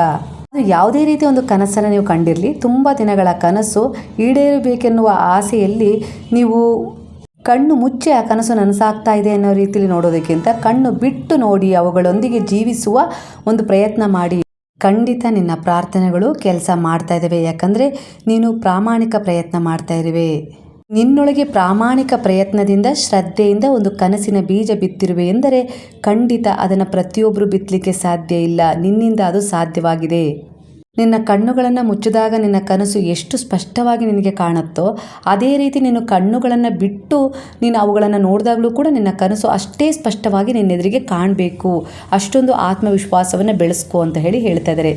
ದುರ್ಬಲತೆಗೆ ಜಾರಿಬಿಟ್ಟಿದ್ದೀರಾ, ಕನಸನ್ನು ಕಾಣ್ತಾ ಇದ್ದೀರಾ, ಅದು ಈಡೇರುತ್ತೋ ಇಲ್ಲೋ ಅಂತೇಳಿ ಅಂದ್ಕೊಳ್ತಾ ಇದ್ದೀರಾ, ದಿನನಿತ್ಯ ಪ್ರಾರ್ಥನೆ ಮಾಡ್ತಾ ಇದ್ದೀರಾ, ಅದಕ್ಕೋಸ್ಕರ ನಿಮ್ಮಲ್ಲಿ ಸಾಕಷ್ಟು ಬದಲಾವಣೆಯನ್ನು ಮಾಡ್ಕೊಂಡಿದ್ದೀರಾ. ಯಾಕಂದರೆ ಆ ಕನಸು ಅಷ್ಟೊಂದು ವಿಶೇಷವಾದ ಜೀವನಕ್ಕೆ ನೀವು ಅರ್ಹತೆಯನ್ನು ಪಡ್ಕೊಳ್ಬೇಕು ಅಂದರೆ ಅದಕ್ಕೆ ಅರ್ಹರಾಗಬೇಕಲ್ವ. ಹಾಗಾಗಿ ನಿಮ್ಮಲ್ಲಿರುವ ಕೆಲವೊಂದು ಅಭ್ಯಾಸಗಳನ್ನು ನೀವು ಈಗ ಬಿಟ್ಟಿದ್ದೀರಾ. ಅದರ ಪ್ರಕಾರ ನೀವು ನಿಮ್ಮ ಜೀವನದಲ್ಲಿ ಹೊಸ ಒಂದು ಅಭ್ಯಾಸಕ್ಕೆ ಹೊಂದ್ಕೊಳ್ತಾ ಇದ್ದೀರಾ. ಖಂಡಿತ ಆ ಕನಸನ್ನು ಎಷ್ಟು ನೀವು ಕಣ್ಮುಚ್ಚಿ ನೋಡಿ ಜೀವಿಸ್ತಾ ಇದ್ರೋ, ಆನಂದಿಸ್ತಾ ಇದ್ರೋ, ಅದನ್ನು ಕಣ್ಬಿಟ್ಟು ಕೂಡ ಅದೇ ಆನಂದ, ಅದೇ ಅನುಭವದಿಂದ ಜೀವಿಸಿ ನೋಡುವುದನ್ನು ಅಭ್ಯಾಸ ಮಾಡ್ಕೊಳ್ಳಿ. ಕಣ್ಮುಚ್ಚಿ ಕಣ್ಬಿಟ್ಟು ನೀವು ನೋಡಿದಾಗಲೂ ಕೂಡ ಅದು ನಿಮಗೆ ಅಷ್ಟೇ ಸ್ಪಷ್ಟವಾಗಿ ಕಾಣ್ತಾ ಇದೆ ಅಂದರೆ ಖಂಡಿತ ಅದು ನಿಮಗೋಸ್ಕರ ಸಿದ್ಧವಾಗಿದೆ ಅನ್ನೋ ರೀತಿಯಲ್ಲಿ ಒಂದು ಚಮತ್ಕಾರವೇ ನಿಮ್ಮ ಜೀವನದಲ್ಲಿ ನಡೆಯುತ್ತೆ. ಚಮತ್ಕಾರ ನಡೆಯುತ್ತೆ, ಅದು ಸುಳ್ಳಲ್ಲ, ನೆನಪಿಡು. ಚಮತ್ಕಾರ ಅನ್ನೋ ಮಾತು ಬಂದಿದೆ ಅಂದರೆ ಅದು ನಡೆದ ಮೇಲೆ ಅದಕ್ಕೊಂದು ಆ ಮಾತನ್ನು ಕೊಟ್ಟಿರ್ತಾರೆ, ಆ ಹೆಸರನ್ನು ಕೊಟ್ಟಿರ್ತಾರೆ. ನಿನ್ನ ನಂಬಿಕೆಗೆ ಅನುಸಾರವಾಗಿ ಜೀವನ ಖಂಡಿತ ಬದಲಾಗುತ್ತೆ. ನಿನ್ನ ಶ್ರಮಕ್ಕೆ ಏನು ಸಿಗಬೇಕೋ ಅದು ಖಂಡಿತ ನಾನು ನಿಧಾನವಾಗಿ ಆದರೂ ಕೊಡುವ ಸಮಯಕ್ಕೆ ಸರಿಯಾಗಿ ಖಂಡಿತ ಕೊಡ್ತೀನಿ. ತಡ ಆಗ್ತಾ ಇರ್ಬೋದು, ಆದರೆ ನನ್ನಿಂದ ಅದನ್ನು ಕೊಡದೇ ಇರಲಿಕ್ಕೆ ಸಾಧ್ಯ ಇಲ್ಲ, ಅದನ್ನು ನನಗೆ ಕೊಟ್ಟೇ ಕೊಡ್ತೀನಿ ಅನ್ನೋ ರೀತಿಯಲ್ಲಿ ಗುರುವು ಹೇಳ್ತಾ ಇದ್ದಾರೆ. ನಿಮ್ಮ ನಂಬಿಕೆಗೆ ಅನುಸಾರವಾಗಿ, ನಿಮ್ಮ ಈಗಿನ ಒಂದು ಪ್ರಾರ್ಥನೆಗೆ ಅನುಸಾರವಾಗಿ, ನಿಮ್ಮ ಒಂದು ಪ್ರಾಮಾಣಿಕ ಪ್ರಯತ್ನ ಯಾವೆಲ್ಲ ರೀತಿಯಲ್ಲಿ ನೀವು ದಿನನಿತ್ಯ ಅವರನ್ನು ಬೇಡ್ತಾ ಇದ್ದೀರೋ, ಪ್ರಾರ್ಥನೆ ಮಾಡ್ತಾ ಇದ್ದೀರೋ, ಹಾಗೆ ಪೂಜಿಸ್ತಾ ಇದ್ದೀರೋ, ಆರಾಧಿಸ್ತಾ ಇದ್ದೀರೋ, ನಾಮಸ್ಮರಣೆಯೊಂದಿಗೆ ಅವರಿಗೆ ಎಷ್ಟು ಹತ್ತಿರದ ಒಂದು ಕನೆಕ್ಷನನ್ನು ಹೊಂದಿರ್ತಿರಲ್ಲ, ಆ ಸಂಪರ್ಕ ಏನಿದೆಯಲ್ಲ, ಆ ಸಂಪರ್ಕದ ಮೂಲಕ ಅವರು ನಿಮಗೆ ಕಮ್ಯುನಿಕೇಟ್ ಆಗಿ ನಿಮ್ಮಲ್ಲಿ ಶಾಂತಿ, ನೆಮ್ಮದಿ, ಭರವಸೆ ಯಾವುದು ಇಲ್ಲದೇ ಇದ್ದರೂ ಕೂಡ ಅದನ್ನು ಯಾರೂ ಕೊಡ್ತಾ ಇಲ್ಲ, ಆದರೂ ಅದು ನಿಮ್ಮೊಳಗಿಂದನೇ ಬರ್ತಾ ಇದೆ, ಸಿಗ್ತಾ ಇದೆ. ನಿಮಗೆ ನೀವೇ ಸಮಾಧಾನ ಮಾಡ್ಕೊಳ್ತಿದ್ದೀರಾ, ನಿಮಗೆ ನೀವೇ ಭರವಸೆ ಕೊಟ್ಕೊಂಡು ಎದ್ದೇಳ್ತಾ ಇದ್ದೀರಾ, ನಿಮಗೆ ನೀವೇ ಭರವಸೆ ಕೊಟ್ಕೊಂಡು ಮುಂದೆ ಸಾಗ್ತಾ ಇದ್ದೀರಾ. ಖಂಡಿತ ಎಲ್ಲ ಒಳ್ಳೆಯದಾಗುತ್ತೆ, ಸಿಗುತ್ತೆ ಅನ್ನೋ ರೀತಿಯಲ್ಲಿ ವಿಶ್ವಾಸದಿಂದ ನೀವು ಸಾಗ್ತಾ ಇದ್ದೀರಾ ಅಂದರೆ ಗುರುವು ನಿಮ್ಮ ಜೊತೆಗಿದ್ದಾರೆ ಅನ್ನೋದಕ್ಕೆ ಇದು ಸಾಕ್ಷಿಯಾಗಿದೆ, ಜೀವಂತ ಸಾಕ್ಷಿ ಇದೆ. ಅದರಿಂದನೇ ನೀವು ಇಷ್ಟು ಆತ್ಮವಿಶ್ವಾಸದಿಂದ ಬಿದ್ದರೂ ಕೂಡ ಎದ್ದೇಳೋಕ್ಕೆ ಸಾಧ್ಯ ಆಗ್ತಾ ಇರೋದು. ನೀವು ಎಂತಹ ಒಂದು ಸೋಲ್ ಅಂದರೆ ಎಂತಹ ಒಂದು ಆತ್ಮ ಅಂದರೆ ನೀವು ಸೋಲು ಒಪ್ಕೊಳ್ಳಲ್ಲ. ಏರಿಳಿತ ಕಾಣ್ತಾ ಇದ್ದೀರಾ, ಒಳ್ಳೆಯ ದಿನಗಳನ್ನು ನೋಡಿದಿರಾ, ಕೆಟ್ಟ ದಿನಗಳನ್ನು ನೋಡಿದಿರಾ, ವಂಚನೆ, ನಿಂದನೆ, ಅವಮಾನ ಎಲ್ಲವನ್ನ ಸಹಿಸ್ಕೊಂಡಿದ್ದೀರಾ. ಇಂಥ ಎಲ್ಲ ಬಿರುಗಾಳಿಗಳು ನಿಮ್ಮ ಜೀವನದಲ್ಲಿ ಎದುರಾದರೂ ಕೂಡ ಅವೆಲ್ಲೋ ಒಂದು ರೀತಿಯಲ್ಲಿ ಆ ವಿಚಾರಗಳು, ಆ ನಿರಾಸೆಗಳು, ಆ ಮೋಸ, ಆ ಮಾತುಗಳು, ಅವೆಲ್ಲ ಒಂದು ನಕಾರಾತ್ಮಕ ಭಾವನೆಗಳು ನಿಮ್ಮನ್ನು ಕುಗ್ಗಿಸುವ ಪ್ರಯತ್ನ ಪಟ್ಟರೂ ಕೂಡ ನೀವು ಸೋಲು ಒಪ್ಕೊಳ್ಳಿಲ್ಲ. ಖಂಡಿತ ನನ್ನಿಂದ ಏನಾದರೂ ಸಾಧ್ಯ ಆಗುತ್ತೆ ಅನ್ನೋ ರೀತಿಲಿ ಎದ್ದು ನಿಂತ್ರಿ. ಅದಕ್ಕೆ ತಕ್ಕ ಹಾಗೆ ಗುರುವು ಹೇಗೆ ಬಂದರು, ಏನು ಬಂದರು, ಯಾರು ತಂದು ಕೊಟ್ಟರು ಏನೋ ಅಂತ ಗೊತ್ತಿಲ್ಲ, ಯಾವ ಜನ್ಮದ ಪುಣ್ಯನೋ ಇಲ್ಲ ಯಾರೋ ಬಂದು ಅದಕ್ಕೆ ಸಹಾಯ ಮಾಡಿದರು, ಒಟ್ಟಾರೆಯಾಗಿ ಅವರು ನಿಮ್ಮನ್ನು ಆಯ್ಕೆ ಮಾಡಿಕೊಂಡ್ರು. ನೀವು ಅಂದ್ಕೊಂಡಿರ್ಬೋದು ನಾನು ಗುರುವಿನ ಆಯ್ಕೆಯನ್ನು ಮಾಡ್ಕೊಂಡಿದ್ದೀನಿ ಅಂತೇಳಿ, ಅದು ಸುಳ್ಳಲ್ಲಿ ಒಂದು ಜೀವಿಸಬೇಡಿ. ಗುರುವೇ ನಿಮ್ಮನ್ನು ಆಯ್ಕೆ ಮಾಡ್ಕೊಂಡಿದ್ದಾರೆ. ಹಾಗಾಗಿ ನೀವು ಈಗ ಅವರ ಶರಣದಲ್ಲಿರೋದು ಇದೇ ಸತ್ಯ. ಈ ಸತ್ಯವನ್ನು ಒಪ್ಕೊಂಡು ಇನ್ನೊಮ್ಮೆ ಪೂರ್ಣ ರೂಪದಲ್ಲಿ ಅವರಿಗೆ ಶರಣಾಗಿ ನೋಡಿ. ಆಗ ಖಂಡಿತ ನಿಮ್ಮ ಅನುಭವಕ್ಕೆ ಏನೋ ಒಂದು ರೀತಿಯಲ್ಲಿ ಚಮತ್ಕಾರದ ಒಂದು ಬದಲಾವಣೆ ಕಾಣುತ್ತೆ. ಆಗ ನಾನು ಸೋತಿಲ್ಲ, ನಾನು ಈಗ ಒಂದು ಪ್ರಸ್ತುತ ಫ್ರೀಕ್ವೆನ್ಸಿಯಲ್ಲಿ ಆ ಭಗವಂತನ ಜೊತೆ ಕನೆಕ್ಟ್ ಆಗಿದ್ದೀನಿ, ಗುರುವಿನ ಜೊತೆ ನಾನು ನೇರವಾಗಿ ಈಗ ಒಂದು ಸಂಪರ್ಕದಲ್ಲಿದ್ದೀನಿ ಅನ್ನೋ ರೀತಿಯಲ್ಲಿ ಅನುಭವ ಆಗುತ್ತೆ. ಆ ಸಂಪರ್ಕದ ಮೂಲಕ ನಾನು ಅವರನ್ನು ಮಾತನಾಡಿಸ್ಬೋದು, ಅಂದರೆ ಅವರ ಜೊತೆ ಒಂದು ಅವಿನಾಭಾವ ಸಂಪರ್ಕವನ್ನು ಹೊಂದಿ ನನ್ನ ಅಳಲನ್ನು ಹೇಳ್ಕೊಳ್ಬೋದು, ನನ್ನ ಪ್ರತಿ ಪ್ರಾರ್ಥನೆಯನ್ನು ಸಲ್ಲಿಸ್ಬೋದು. ಯಾರೂ ಕೂಡ ಅದಕ್ಕೆ ಯಾರ ಸಹಾಯನೂ ಬೇಡ, ನಾನೇ ಅವ್ರ ಜೊತೆ ಈಗ ಡೈರೆಕ್ಟಾಗಿ ಮಾತನಾಡ್ಬೋದು ಅನ್ನೋ ರೀತಿಯಲ್ಲಿ ಅನುಭವ ಈಗಾಗಲೇ ಆಗ್ತಾಯಿದೆ. ಮುಂದೆ ಕೂಡ ಇನ್ನೂ ಇದು ಹೆಚ್ಚಾಗುತ್ತೆ. ಯಾಕಂದರೆ ನೀವು ಆಧ್ಯಾತ್ಮಿಕ ದಾರಿಯಲ್ಲಿದ್ದೀರ. ಈ ಆಧ್ಯಾತ್ಮಿಕ ದಾರಿ ಯಾರೂ ಕೂಡ ಆಯ್ಕೆ ಮಾಡ್ಕೊಳ್ಳೋಕ್ಕಾಗೋದಿಲ್ಲ. ಯಾಕಂದರೆ ಇದೊಂದು ಬೋರಿಂಗ್ ದಾರಿ ಅಂತ ಹೇಳ್ತಾರೆ. ಇಲ್ಲಿ ಪೂಜೆ ಪುನಸ್ಕಾರ, ವ್ರತ, ಭಜನೆ, ಅಂದರೆ ಮೋಕ್ಷ ಪಡ್ಕೊಳ್ಳೋದು, ಭಗವಂತನಿಗೆ ಸೇರೋದು, ಇವೆಲ್ಲ ಕೆಲವರಿಗೆ ಗೌಜಾಗತ್ತೆ, ಅದು ಇಷ್ಟ ಆಗಲ್ಲ ಕೆಲವರಿಗೆ. ಇದು ನಿಮಗೂ ಕೂಡ ಹಿಂದೆ ಇಷ್ಟ ಆಗ್ತಿರ್ಲಿಲ್ಲ. ಆದರೆ ಆಧ್ಯಾತ್ಮಿಕ ಮಾರ್ಗ ಅನ್ನೋದು ಒಂದು ಜೇನುಗೂಡಿದ್ದ ಹಾಗೆ. ನಾವು ಅದನ್ನು ನೋಡಿ, ಅದರ ಸುತ್ತ ಇರುವ ಜೇನನ್ನು ನೋಡಿ ಹೆದರು ಬಿಟ್ಟರೆ, ಅಪ್ಪ ಇದರಲ್ಲಿ ಏನೂ ಇಲ್ಲ, ಬರೀ ಭಜನೆ, ಪೂಜೆ ಪುನಸ್ಕಾರ ಮಾಡಿಕೊಂಡು ಭಗವಂತನನ್ನು ಪಡ್ಕೊಳ್ಳೋದಂತೆ, ಎಲ್ಲ ರೀತಿಯ ಒಂದು ಕೆಟ್ಟ ಕರ್ಮಗಳನ್ನು ಹಿಂದಿನ ಜನ್ಮದಲ್ಲಿ ನಮಗೆ ಗೊತ್ತಿದೆಯೋ ಇಲ್ವೋ, ನಾವು ಮಾಡಿದ್ವೋ ಇಲ್ವೋ ಅದನ್ನು ಕಳ್ಕೊಳ್ಳೋದಂತೆ, ಇದು ಯಾಕೋ ನಮ್ಗೆ ಕಷ್ಟ ಆಗುತ್ತೆ, ನಮ್ಗೆ ಬರಲ್ಲ ಅನ್ನೋ ರೀತಿಲಿ, ಮುಂದೆ ಇದೆಲ್ಲ ರೀತಿಯಲ್ಲೂ ನಾವು ಒಂದು ಒಳ್ಳೆಯದನ್ನು ಪಡ್ಕೊಂಡ್ರೆ ನಮಗೆ ಮೋಕ್ಷ ಸಿಗುತ್ತೆ ಅಂತ. ಯಾರಿಗೆ ಬೇಕಾ ಮೋಕ್ಷ? ಈಗ ನನ್ನ ಭೌತಿಕ ಸಮಸ್ಯೆಗಳಿಂದ ಹೊರಗೆ ಬಂದರೆ ಸಾಕು ಅನ್ನೋ ರೀತಿಲಿ ಕೆಲವರು ಯೋಚಿಸ್ತಾ ಇದ್ದರೂ ಕೂಡ ಅಂಥವರೇ ಕೂಡ ಈಗ ನೀವು ಆಧ್ಯಾತ್ಮಿಕತೆಯಲ್ಲಿದ್ದೀರಾ ಅಂದರೆ ಇಂಥ ಎಲ್ಲ ಆಲೋಚನೆಗಳು ಜೇನು ಹುಳುಗಳಂತೆ ಕಾಣಿಸ್ತಾ ಇದ್ದಾವೆ, ಭಯ ಉಂಟು ಮಾಡ್ತಾ ಇದ್ದಾವೆ, ಸಾಧ್ಯ ಇಲ್ಲ ಇದು ಅನ್ನೋ ರೀತಿಲಿ. ಅದೇ ರೀತಿ ನೀವು ಒಂದು ನಿಷ್ಕಲ್ಮಶ ಭಾವದಿಂದ ಒಂದು ಗುರುವಿಗೆ, ಅಂದರೆ ಬಾಬಾ ನಿಮ್ಮ ಜೀವನದಲ್ಲಿ ಬಂದಿದ್ದಾರೆ ಅಂದರೆ ಅವರಿಗೆ ಕನೆಕ್ಟ್ ಆದರೆ ಆಧ್ಯಾತ್ಮಿಕ ಒಂದು ಪ್ರಯಾಣದಲ್ಲಿ ನೀವು ಸಾಗಬೇಕಾದ್ರೆ ಇದು ಕಷ್ಟ ಅಲ್ಲಪ್ಪ, ಈ ದಾರಿ ತುಂಬ ಸುಲಭವಾಗಿದೆ, ಈ ದಾರಿ ನನ್ನ ಭೌತಿಕ ಸುಖದ ಒಂದು ಯಾವುದೇ ರೀತಿ ವಿಚಾರಗಳಿಗೂ ಅಡ್ಡಿ ಉಂಟು ಮಾಡಿಲ್ಲ, ನಾನಲ್ಲಿ ನನ್ನ ಕರ್ತವ್ಯ, ನನ್ನ ಜವಾಬ್ದಾರಿಗಳನ್ನು, ನನ್ನ ಕುಟುಂಬ ಎಲ್ಲವನ್ನು ನಿರ್ವಹಿಸ್ಕೊಳ್ತಾನೂ ಕೂಡ ನಾನು ಅಲ್ಲಿ ಪಾಲ್ಗೊಳ್ಬೋದು. ಇದರ ಕಡೆ ನಾನು ನನ್ನ ಉಳಿದ ಸಮಯವನ್ನು ಕೊಟ್ಟು ನಾನಿಲ್ಲಿ ಏನಾದರೂ ಕಲಿಬೋದು, ಸಾಧನೆ ಮಾಡ್ಬೋದು, ನನ್ನ ಮೋಕ್ಷದ ದಾರಿಯನ್ನು ತಗೊಳ್ಬೋದು, ನನ್ನ ಕೆಟ್ಟ ಕರ್ಮಗಳನ್ನು ಕಳ್ಕೊಳ್ಬೋದು. ಹಾಗೆ ನನ್ನ ಪ್ರಾರ್ಥನೆ ಯಾರ ಬಗ್ಗೆ ನಾನು ಮಾಡ್ತಾ ಇದ್ದೀನೋ ಅದು ಅವರ ಮೇಲೆ ಪರಿಣಾಮ ಬೀರೋ ಹಾಗೆ ನಾನು ಮಾಡ್ಕೊಳ್ಬಹುದು. ಅಷ್ಟೊಂದು ಶಕ್ತಿಯುತವಾಗಿದೆ ಈ ದಾರಿ ಅಂತ ಹೇಳಿ ನೀವು ಯಾವಾಗ ಅರ್ಥ ಮಾಡ್ಕೊಳ್ತೀರೋ ಆ ಜೇನು ನೊಣಗಳೆಲ್ಲ ಸರಿತವೆ. ಆವಾಗ ನೀವು ಆ ಸವಿಯಾದ ಜೇನನ್ನು ಸವಿಲಿಕ್ಕೆ ಸಾಧ್ಯ ಆಗುತ್ತೆ. ಹಾಗಾಗಿ ಇಲ್ಲಿ ಭಗವಂತ ಹೇಳೋದು, ಗುರು ಹೇಳೋದು, ಯಾವುದೂ ಕೂಡ ಸಾಧಾರಣ ಆಗಿರೋದಿಲ್ಲ. ಏನಾದರೂ ಸಾಧನೆ ಮಾಡಬೇಕು ಅಂತೇಳಿ ಅಂದ್ಕೊಂಡಿದ್ದೀರಾ, ಏನಾದರೂ ಬದಲಾವಣೆ ಮಾಡಬೇಕು ಅಂದ್ಕೊಂಡಿದ್ದೀರಾ, ಏನಾದರೂ ಪಡ್ಕೊಳ್ಬೇಕು ಅಂತೇಳಿ ಶತಾಯಗತಾಯ ಪ್ರಯತ್ನ ಪಡ್ತಾ ಇದ್ದೀರಾ ಅಂದರೆ ಖಂಡಿತ ಅದು ಸಂತಾನವೇ ಆಗಿರ್ಬೋದು, ಮದುವೆ ಆಗಿರ್ಬೋದು, ಎಂಥದ್ದೇ ಒಂದು ಸಮಸ್ಯೆ ನಿಮ್ಮ ಜೀವನದಲ್ಲಿ ತಲೆ ತೋರಿದೆ ಅಂದರೆ ಅದರಲ್ಲಿ ಒಂದು ಬದಲಾವಣೆ ನೀವು ತಂದ್ಕೊಳ್ಬೇಕು ಅಂದರೆ ಅಷ್ಟೇ ಪರಿಶ್ರಮ ಇರಬೇಕು. ಆ ಪರಿಶ್ರಮ ನಂಬಿಕೆ ಉಳ್ಳದ್ದಾಗಿರಬೇಕು. ಅದು ಮೊದಲು ನಿಮ್ಮಲ್ಲಿ ಆತ್ಮವಿಶ್ವಾಸ, ನಿಮ್ಮ ಮೇಲೆ ಗೌರವ, ನಿಮ್ಮ ಮೇಲೆ ಪ್ರೀತಿ, ನಿಮ್ಮ ಮೇಲೆ ನಂಬಿಕೆ, ನೀವು ಮಾಡ್ತಾ ಇರುವ ಪ್ರತಿಯೊಂದು ಸೇವೆ ಮೇಲೂ ನಂಬಿಕೆ ಇಟ್ಕೊಂಡು ನೀವು ಮಾಡಿದಾಗ ಖಂಡಿತ ಅದರಲ್ಲಿ ನೀವು ಸಫಲರಾಗ್ತೀರಾ. ನೀವು ಅಂದ್ಕೊಂಡದ್ದನ್ನು ನೀವು ಪಡ್ಕೊಳ್ಳೋಕ್ಕೆ ಸಾಧ್ಯ ಆಗತ್ತೆ. ಭಗವಂತ ಏನು ಕೊಡೋದಿಲ್ಲ ಅಂತಲ್ಲ, ಖಂಡಿತ ಅವರು ಕರುಣಾಮಯಿ, ದಯಾಮಯಿ, ಪ್ರೇಮಮಯಿನೇ. ನೀವು ಯಾವ ರೀತಿ ಅವರಲ್ಲಿ ಶರಣಾಗತರಾಗಿ ಕೇಳ್ತೀರಾ ಅನ್ನೋದ್ರ ಮೇಲೆ ಅದು ಡಿಪೆಂಡ್ ಆಗಿರುತ್ತೆ. ಅವರು ಯಾವುದೂ ಕೊಡಲ್ಲ ಅಂತಲ್ಲ, ನಿನ್ನ ಕರ್ಮದಲ್ಲಿ ನಿನ್ನ ಭಾಗ್ಯದಲ್ಲಿ ಒಂದು ಮದುವೆ ಆಗಲ್ಲ, ಸಂತಾನ ಆಗಲ್ಲ, ನೀವು ಒಪ್ಕೊಂಡ್ರೆ ಅದು ಆಗೋದೇ ಇಲ್ಲ, ಇಷ್ಟೇ ಬಿಡು ನನಗಾಗೋದಿಲ್ಲ ಮುಗೀತು ಅಂತೇಳಿ ನೀವೇ ಮುಗಿಸ್ಬಿಟ್ಟಿದ್ದೀರ ಅಧ್ಯಾಯನ. ನೀವೇ ಮುಗಿಸಿದ ಮೇಲೆ ಅದು ಹೊಸ ಪ್ರಾರಂಭ ಆಗಬೇಕು ಅಂದರೆ ನೀವು ಗುರುವಿನ ಶರಣದಲ್ಲಿ ಬರಬೇಕು. ಆಗಲೇ ಮತ್ತೆ ಅದು ಮುಚ್ಚಿದ ಒಂದು ಪುಸ್ತಕವನ್ನು ತೆರೆದು ಇಲ್ಲಿ ನಿನ್ನ ಅಧ್ಯಾಯ ಮುಗ್ದಿಲ್ಲ, ಇನ್ನೂ ಹೊಸ ಅಧ್ಯಾಯ ಪ್ರಾರಂಭವಾಗದೆ, ನೀನೇ ಅದನ್ನು ಮುಚ್ಚಿಬಿಟ್ಟಿದೆಯಾ ಬಲವಂತವಾಗಿ ಅಂತೇಳಿ ತೋರಿಸಿ ಮತ್ತೆ ಆ ಹೊಸ ಅಧ್ಯಾಯದ ಕಡೆ ನಿಮಗೆ ಕಳಿಸ್ಕೊಡ್ತಾರೆ. ಅಲ್ಲಿಗೆ ಅರ್ಥ ಮಾಡ್ಕೊಳ್ಳಿ, ಗುರುವಿನ ದಯೆ ಇಲ್ಲದೆ ಜೀವನದಲ್ಲಿ ಏನೂ ಪಡ್ಕೊಳ್ಳೋಕೆ ಸಾಧ್ಯ ಇಲ್ಲ. ಅದಕ್ಕೋಸ್ಕರನೇ ತಿಳಿದವರು ಹೇಳಿರೋದು ಗುರುವಿನ ಗುಲಾಮನಾಗುವ ತನಕ ದೊರೆಯದಣ್ಣ ಮುಕುತಿ ಅಂತ ಹೇಳಿ. ಗುರುವಿನ ಜೊತೆ ಸಾಗಿದ್ರೇ ನಿಮ್ಮ ಜೀವನದಲ್ಲಿ ನೀವು ಕಂಡ ಕನಸುಗಳನ್ನು ಸುಲಭವಾಗಿ ನೀವು ನನಸು ಮಾಡ್ಕೊಳ್ಳೋಕ್ಕೆ ಸಾಧ್ಯ. ಪರಿಶ್ರಮ ಪಡಿಸ್ತಾರೆ ಅವರು, ಪರೀಕ್ಷೆಗಳು ಎದುರಾಗ್ತವೆ, ಶಿಕ್ಷಣ ಕೊಡ್ತಾರೆ, ಆ ಪರೀಕ್ಷೆಗಳನ್ನು ಹೇಗೆ ಎದುರಿಸಬೇಕು ಅಂತೇಳಿ ಅದರ ಮೂಲಕ ದೋಷಗಳನ್ನು ಕಳ್ಕೊಳ್ಳೋಕ್ಕೆ ಸಹಾಯ ಮಾಡ್ತಾರೆ. ಅದರ ಮೂಲಕ ನಿಮಗೆ ಕಠಿಣ ದಾರಿಗಳಲ್ಲಿ ಸಾಗುವಂತಹ ಪರೀಕ್ಷೆಯನ್ನು ಇಡ್ತಾರೆ. ಆ ದಾರಿಯಲ್ಲಿ ಅವರು ನಿಮ್ಮ ಜೊತೆನೇ ಇರ್ತಾರೆ. ಆದರೆ ನಿಮಗೆ ಎಲ್ಲೋ ಒಂದು ರೀತಿಯಲ್ಲಿ ಕಠಿಣ ದಾರಿಯಲ್ಲಿ ನನ್ನನ್ನು ಸಾಗಲಿಕ್ಕೆ ಬಿಟ್ಬಿಟ್ರಲ್ಲ, ಅವರನ್ನು ನಂಬಿದರೂ ಕೂಡ ನನ್ನ ಜೀವನದಲ್ಲಿ ಇಷ್ಟು ಸಮಸ್ಯೆ, ಗೊಂದಲ, ವಂಚನೆ ಏನೋ ರೀತಿಯಲ್ಲಿ ಅನುಭವಿಸ್ತಾ ಇದ್ದೀನಲ್ಲ ಅಂತೇಳಿ ನಿಮಗೆ ಅನ್ನಿಸ್ತಾ ಇದೆ. ಆದರೆ ಆ ದಾರಿಯಲ್ಲಿ ನಿಮ್ಮ ಜೊತೆಗೇ ಇರ್ತಾರೆ. ಆ ದಾರಿಯಲ್ಲಿ ಸಾಗಬೇಕಾದ್ರೂ ಕೂಡ ಬಾಬಾ ನನ್ನ ಜೊತೆಗಿದ್ದಾರೆ, ಅವರೇ ನನ್ನ ಜೊತೆಗಿದ್ದು ಈ ದಾರಿಯನ್ನು ಆಯ್ಕೆ ಮಾಡಿಕೊಟ್ಟಿದ್ದಾರೆ ಅಂದರೆ ಅವ್ರು ನನ್ನ ಜೊತೆಗಿದ್ದಾರೆ. ಖಂಡಿತ ಈ ದಾರಿಯನ್ನು ನಾನು ದಾಟಲಿಕ್ಕೂ ಕೂಡ ಅವರೇ ಸಹಾಯ ಮಾಡ್ತಾರೆ ಅನ್ನೋ ನಿಮ್ಮ ನಂಬಿಕೆ ಇದೆಯಲ್ಲ, ಆ ಪರೀಕ್ಷೆ ಪಾಸ್ ಆದ ಹಾಗೆ ನೀವು ಏನು ಬೇಕೋ ಆವಾಗ ಅದು ನಿಮಗೆ ಎದುರಿಗೆ ಕಾಣಿಸ್ತಾ ಇರುತ್ತೆ. ಅಲ್ಲೊಂದು ಆ ನೋವು, ಆ ಸಮಸ್ಯೆ, ಆ ದುಃಖ ಅನ್ನೋದು ಒಂದು ಮಾಯೆ, ಪರದೆಯಾಗಿ ಅಷ್ಟೇ ಇರುತ್ತೆ ನಿಮ್ಮ ಎದುರಿಗೆ. ಆ ಪರದೆಯನ್ನು ನೀವು ಸರಿಸಬೇಕು ಅಂದರೆ ಅಷ್ಟೇ ಪ್ರಾಮಾಣಿಕವಾದ ಒಂದು ವಿಶ್ವಾಸ, ಪ್ರಯತ್ನ ಇರಬೇಕು, ನಂಬಿಕೆ ಇರಬೇಕು. ಆಗ ಅದರ ಮೂಲಕ ನೀವು ಇಟ್ಟದ್ದೇ ನನ್ನ ಜೀವನ ಆಗಲಿ ಅನ್ನೋ ರೀತಿಯಲ್ಲಿ, ನೀವು ಕೊಟ್ಟದ್ದೇ ನನ್ನ ಬದುಕಾಗಲಿ ಅನ್ನೋ ರೀತಿಯಲ್ಲಿ ನೀವು ಯಾವಾಗ ಸಂಪೂರ್ಣವಾಗಿ ಶರಣಾಗ್ತಿರೋ ಆ ಪರದೆ ಸರಿಯುತ್ತೆ. ಅಲ್ಲಿ ನೀವು ಬಯಸಿದ್ದು ಅದಕ್ಕಿಂತ ಹೆಚ್ಚಿನ ಒಂದು ವಿಶೇಷವಾದ ಜೀವನ ನಿಮಗೋಸ್ಕರ ಡಿಸರ್ವ್ ಆಗಿರುತ್ತೆ. ಇಲ್ಲಿ ಕರ್ಮನೇ ಎಲ್ಲ ಡಿಸೈಡ್ ಮಾಡಿದರೂ ಕೂಡ ಭಗವಂತನ ದಯೆ, ಕರುಣೆ, ಪ್ರೇಮ ಇವೆಲ್ಲವೂ ಕೂಡ ಇಲ್ಲಿ ನಮಗೆ ಬಹಳ ಸಹಾಯ ಮಾಡ್ತವೆ.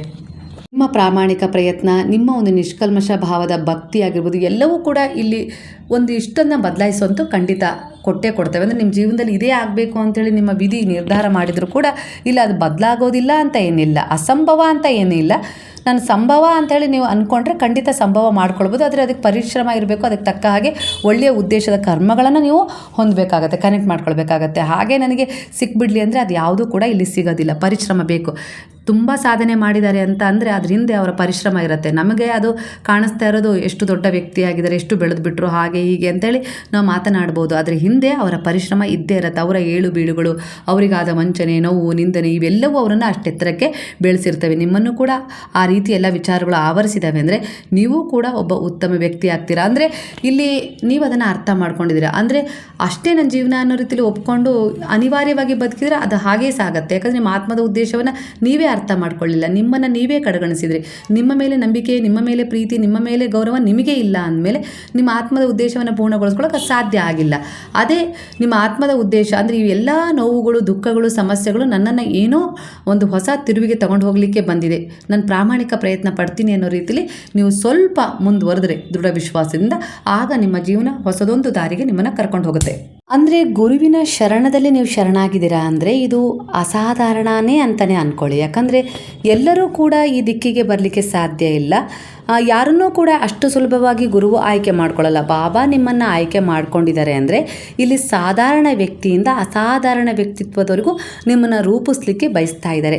ನಿಮ್ಮ ಜೀವನದಲ್ಲಿರುವ ಅನೇಕ ರೀತಿಯ ಸಮಸ್ಯೆಗಳನ್ನು ನೀವು ಹೊತ್ತು ನಿಂತಿದ್ರೂ ಕೂಡ, ನಿಮ್ಮ ಕರ್ಮಗಳ ಬಾಧೆ ಎಂಥದ್ದೇ ಇದ್ದರೂ ಕೂಡ ನಾನು ಅದನ್ನು ಸರಿಪಡಿಸ್ತೀನಿ ಅನ್ನೋ ರೀತಿಯಲ್ಲಿ ಗುರುವು ನಿಮ್ಮನ್ನು ಆಯ್ಕೆ ಮಾಡ್ಕೊಂಡಿದ್ದಾರೆ. ಕರುಣೆಯಿಂದ, ದಯೆಯಿಂದ, ಪ್ರೇಮದಿಂದ. ಅಂದರೆ ಎಲ್ಲ ಸರಿ ಇದ್ದವರು, ಆರೋಗ್ಯವಾಗಿದ್ದವರು ಆಸ್ಪತ್ರೆಗೆ ಹೋಗ್ತಾರಾ? ಇಲ್ಲ ತಾನೇ, ಆರಾಮಾಗಿರ್ತಾರೆ ತಾನೆ. ಅದೇ ಏನೋ ಒಂದು ರೀತಿಲಿ ಸಮಸ್ಯೆ, ಏನೋ ಕಾಯಿಲೆಗಳಿದ್ದವರೆ ತಾನೇ ದಿನನಿತ್ಯ ಆಸ್ಪತ್ರೆ ಮೆಟ್ಲು ಹತ್ತಿ ಇಳಿಯೋದು. ಅಂಥವ್ರನ್ನು ಇಲ್ಲಿ ಆಯ್ಕೆ ಮಾಡ್ಕೊಳ್ಳೋದು ಅಂತ ಅರ್ಥ ಆಗ್ತಾ ಇದೆ ಅಂತ ಹೇಳಿ ಅಂದ್ಕೊಳ್ತೀನಿ. ಅಂದರೆ ನಿಸ್ಸಹಾಯಕರು ಅಂದರೆ ತುಂಬ ಕರ್ಮಗಳನ್ನು ಮಾಡಿರ್ತಾರೆ, ತುಂಬ ಪಾಪಗಳನ್ನು ಮಾಡಿರ್ತಾರೆ, ಅದರಿಂದ ಹೊರಗೆ ಬರೋಕ್ಕೆ ದಾರಿನೂ ಕಾಣದೆ, ಇಲ್ಲಿ ಅವರಿಗೊಂದು ಮಾರ್ಗದರ್ಶನವೂ ಸಿಗದೆ, ಏನು ಮಾಡಬೇಕು ಅನ್ನೋದು ಅರ್ಥ ಆಗದೆ ಜೀವನದಲ್ಲಿ ಏನೇನೋ ಒಂದು ಭಿಕ್ಷೆ ಬೇಡೋದು, ಇನ್ಯಾವುದೋ ರೀತಿಯಲ್ಲಿ ಕರ್ಮಗಳನ್ನು ಮಾಡೋದು, ಅಡ್ಡದಾರಿ ಹಿಡಿಯೋದು, ಈ ಥರ ಮಾಡ್ತಾ ಇರ್ತಾರೆ. ಅಂಥವರಿಗೆ ಜಾಸ್ತಿ ಇಲ್ಲಿ ಪ್ರಾಶಸ್ತ್ಯ ಕೊಡೋದು ಭಗವಂತ. ಅಂದರೆ ಗುರುವು ಅಂದರೆ ಅಂಥವರನ್ನು ಉದ್ಧರಿಸಲಿಕ್ಕೆ ನೋಡ್ತಾರೆ, ಅಂಥವರನ್ನು ಕೈ ಹಿಡಿತಾರೆ. ಜೀವನದಲ್ಲಿ ತುಂಬ ಸಂಘರ್ಷಗಳು, ತುಂಬ ಒಳ್ಳೆಯ ಕರ್ಮವನ್ನೇ ಮಾಡಿರ್ತಾರೆ, ಹಿಂದಿನ ಜನ್ಮದಲ್ಲಿ ತುಂಬ ಒಳ್ಳೆಯ ಪುಣ್ಯ ಕಾರ್ಯಗಳನ್ನೇ ಮಾಡಿರ್ತಾರೆ. ಯಾವುದೋ ಒಂದು ತಪ್ಪಿನಿಂದಾಗಿ ಅವರು ಇಡೀ ಜೀವನ ಸಫರ್ ಮಾಡ್ತಾ ಇರ್ತಾರೆ. ಅಂದರೆ ಹೊರಗೆ ಬರೋಕ್ಕೆ ದಾರಿ ಕಾಣಿಸ್ತಾ ಇಲ್ಲ, ಅವರು ಅದನ್ನು ಮರೆತು ಬಿಟ್ಟಿರ್ತಾರೆ. ಆ ದಾರಿನೇ ಹೇಗೆ ನಾನು ಆ ಕರ್ಮವನ್ನು ಕಳ್ಕೊಂಡು ಹೊರಗೆ ಬರಬೇಕು ಅನ್ನೋ ರೀತಿಯಲ್ಲಿ ಅವರಿಗೆ ಅದ್ರ ಕಡೆ ಒಂದು ಫೋಕಸ್ಸೇ ಇರಲ್ಲ, ವಿಚಾರನೇ ತಿಳಿದಿರಲ್ಲ. ಆಗ ಗುರು ಅನಿವಾರ್ಯವಾಗಿ ಕರುಣೆಯಿಂದ, ದಯೆಯಿಂದ, ಪ್ರೇಮದಿಂದ ಅವ್ರ ಜೀವನದಲ್ಲಿ ಪ್ರವೇಶ ಮಾಡ್ತಾರೆ. ಅವರನ್ನು ತನ್ನ ಸೆಳೆತಕ್ಕೆ ತಗೊಂಡು, ತನ್ನ ಹಿಡಿತಕ್ಕೆ ತಗೊಂಡು ನಿಧಾನವಾಗಿ ತಿದ್ದಲಿಕ್ಕೆ ಶುರು ಮಾಡ್ತಾರೆ. ಅಂದರೆ ಅದು ಅವ್ರಿಗೆ ಕಷ್ಟ ಆಗುತ್ತೆ, ಯಾಕಂದರೆ ಒಂದೇ ಸಾರಿ ಒಂದು ದಾರಿಯಲ್ಲಿದ್ದವ್ರನ್ನ ಕರ್ಕೊಂಡು ಬಂದು ಬೇರೊಂದು ದಾರಿಗೆ ತಗೊಂಡು ಹೋಗೋದಂದರೆ ತುಂಬ ಅದು ಸುಲಭದ ಕೆಲಸ ಅಲ್ಲ. ಆದರೆ ಗುರುವು ನಿಧಾನಕ್ಕೆ ಅವ್ರ ಜೀವನದಲ್ಲಿ ಯಾರದ್ದೋ ಮೂಲಕ ಪ್ರವೇಶ ಮಾಡ್ತಾರೆ, ಇಲ್ಲ ಎಲ್ಲೋ ಕಂಡಾಗ ಆಕರ್ಷಣೆ ಆಗ್ತಾರೆ. ಏನೋ ಒಂದು ರೀತಿಯಲ್ಲಿ ಅವರಿಗೆ ಏನು ಇದ್ದಕ್ಕಿದ್ದ ಹಾಗೆ ನಿಮ್ಮ ಅನುಭವಕ್ಕೂ ಬಂದಿರ್ಬೋದು. ಯಾರೋ ತಂದು ಕೊಟ್ಟಿದ್ದರಿಂದ ಬಾಬಾರವ್ರನ್ನ ಪೂಜೆ ಮಾಡ್ತಿರೋ, ಇಲ್ಲ ನಿಮಗೆ ಇದ್ದಕ್ಕಿದ್ದಾಗೆ ಒಂದೆರಡು ಸಾರಿ ಯಾರೋ ದೇವಸ್ಥಾನಕ್ಕೆ ಕರ್ಕೊಂಡೋಗಿರ್ಬೋದು, ಶಿರಡಿಗೆ ಹೋಗಿ ಬಂದ ಮೇಲೆ ನಿಮ್ಮಲ್ಲಿ ಪರಿವರ್ತನೆ ಆಗಿರ್ಬೋದು. ಹೀಗೆ ಅನೇಕ ಉದಾಹರಣೆಗಳು ಇದಾವಲ್ವ. ಅದೇ ರೀತಿ ಗುರುವು ನಿಧಾನವಾಗಿ ನಿಮ್ಮ ಜೀವನವನ್ನು ಪ್ರವೇಶ ಮಾಡ್ತಾರೆ, ನಿಮಗೆ ಅರಿವಿಲ್ಲದಂತೆ. ಅಂದರೆ ನೀವು ಅಂದ್ಕೊಳ್ಬೋದು ನಾನು ಆಯ್ಕೆ ಮಾಡಿಕೊಂಡೆ ಅನ್ನೋ ರೀತಿಯಲ್ಲಿ, ಖಂಡಿತ ಇಲ್ಲ. ಅವರೇ ನಿಮ್ಮನ್ನು ಆಯ್ಕೆ ಮಾಡಿಕೊಂಡು ನಿಮ್ಮ ಜೀವನದಲ್ಲಿ ಬಂದು ನಿಧಾನವಾಗಿ ನಿಮ್ಮ ಕರ್ಮಗಳನ್ನು ಕಳ್ಕೊಳ್ಳೋಕ್ಕೆ ಒಂದು ದಾರಿಯನ್ನು ನಿಮ್ಮ ಮೂಲಕವೇ ತೋರ್ಸೋಕ್ಕೆ ಶುರು ಮಾಡ್ತಾರೆ. ಯಾಕಂದರೆ ಅವರು ದಾರಿ ತೋರಿಸ್ಬೋದು, ಆದರೆ ಆ ದಾರಿಯಲ್ಲಿ ನಿಮ್ಮನ್ನು ಕರ್ಕೊಂಡು ಹೋಗ್ಬೋದು. ಆದರೆ ಅವರು ಅಲ್ಲಿವರೆಗೂ ಹತ್ರ ಪೂರ್ತಿ ಶ್ರಮ ಇಲ್ಲದೆ ನಿಮ್ಮನ್ನು ಅಲ್ಲಿ ಕರ್ಕೊಂಡೋಗಿ ಅದನ್ನು ಕೊಡಲಿಕ್ಕೆ ಸಾಧ್ಯ ಇಲ್ಲ, ಯಾಕಂದರೆ ಅದು ಪ್ರಕೃತಿಯ ವಿರುದ್ಧನೂ ಆಗಿಬಿಡುತ್ತೆ. ಹಾಗಾಗಿ ಇಲ್ಲಿ ಗುರುವು ನಿಮ್ಮ ಜೀವನದಲ್ಲಿ ಒಂದು ಒಳ್ಳೆಯ ಸಿದ್ಧತೆಯನ್ನು ನಡೆಸ್ತಾ ಇದ್ದಾರೆ ಅನ್ನೋ ರೀತಿಯಲ್ಲಿ ಕಾಣಿಸ್ತಾ ಇದೆ. ಅಂದರೆ ನಿಮ್ಮ ಆತ್ಮವಿಶ್ವಾಸಕ್ಕೆ, ನಿಮ್ಮ ನಂಬಿಕೆಗೆ ತಕ್ಕ ಹಾಗೆ ಬಾಬಾ ಇಲ್ಲಿ ನಿಮಗೆ ಪ್ರತಿಫಲ ನೀಡಲು ಒಂದು ಸಿದ್ಧತೆ ನಡೆಸ್ತಾ ಇದ್ದಾರೆ. ಸಾಧಾರಣವಾಗಿ ಕಾಣ್ತಾ ಇದ್ದ ನಿಮ್ಮನ್ನು ಅಸಾಧಾರಣ ವ್ಯಕ್ತಿಯಾಗಿ ಬದಲಾಯಿಸ್ತಾ ಇದ್ದಾರೆ. ಅಂದರೆ ಹಿಂದೆ ನಿಮ್ಮನ್ನು ನೋಡ್ತಾ ಇದ್ದ ಬೇರೆ ಜನ, ಈಗ ನೀವು ಬಾಬಾರವರ ಭಕ್ತರಾದ ಮೇಲೆ ನೀವು ಜನರ ಕಣ್ಣಿಗೆ ಬೇರೆದ್ದೇ ದೃಷ್ಟಿಯಲ್ಲಿ ಕಾಣಿಸ್ಕೊಳ್ತಾ ಇದ್ದೀರಾ ಅನ್ನೋ ರೀತಿಯಲ್ಲಿ ಅಲ್ಲಿಗೆ ಅರ್ಥ ಮಾಡ್ಕೊಳ್ಳಿ. ಆಧ್ಯಾತ್ಮಿಕತೆ ಆಗಿರ್ಬೋದು, ಭಕ್ತಿಯ ಮಾರ್ಗ ಆಗಿರ್ಬೋದು, ಭಗವಂತನನ್ನು ಅಪ್ಕೊಳ್ಳೋದು ಅಂತಾರಲ್ಲ, ಅದು ನಿಮ್ಮ ವ್ಯಕ್ತಿತ್ವವನ್ನೇ ಬೇರೆ ರೀತಿಯಲ್ಲಿ ಕಾಣಿಸ್ಲಿಕ್ಕೆ ನೋಡಲಿಕ್ಕೆ ಕೊಡುತ್ತೆ. ಅಂದರೆ ಇದು ಅಂತರಂಗದ ಶುದ್ಧಿ ಅಂತಾರೆ. ಅಂದರೆ ನಾವು ಈಗ ಸ್ಟೇಟಸ್ ಮೇಂಟೈನ್ ಮಾಡೋದು ಅಂದರೆ ನಮ್ಮ ಹತ್ರ ಇರೋದನ್ನು ನಾವೇ ತೋರಿಸ್ಕೊಳ್ಳೋದು ಅಂತ ಹೇಳಿ, ಹಾಗೆ ಹೀಗೆ ಒಡವೆ ಹಾಕ್ಕೊಳ್ಳೋದು, ಅಲಂಕಾರ ಮಾಡ್ಕೊಳ್ಳೋದು, ನಾವು ಅಲ್ಲಿ ಸುತ್ತೋದು ಇಲ್ಲಿ ಸುತ್ತೋದು ಸ್ಟೇಟಸ್, ಅದು ನಾವೇ ಬಾಹ್ಯ ಸೌಂದರ್ಯಕ್ಕಾಗಿ ಮಾಡ್ಕೊಳ್ಳೋ ಒಂದು.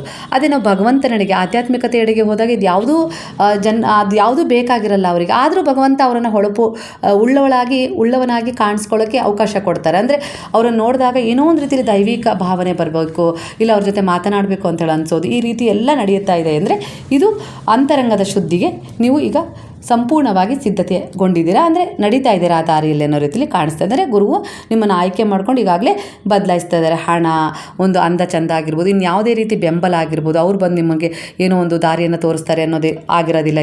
ಇದರಲ್ಲಿ ನಿಮ್ಮ ಎದುರಿಗೆ ಬರುವ ಪ್ರತಿ ಬಿರುಗಾಳಿಯನ್ನು ನೀವೇ ಸ್ವತಃ ಎದುರಿಸ್ತೀರಾ. ಅದು ಎಂಥದ್ದೇ ಬರಲಿ ಅದನ್ನು ನೀವು ಎದುರಿಸ್ತೀರಾ, ಅಷ್ಟೊಂದು ಬಲ ನಿಮ್ಮಲ್ಲೇ ಇರ್ತದೆ. ಈ ಒಂದು ಪ್ರಶ್ನೆ ನಿಮ್ಮ ಮನಸ್ಸಲ್ಲೂ ಈಗ ಯಾವಾಗಲಾದರೂ ಮೂಡಿರ್ಬೋದು.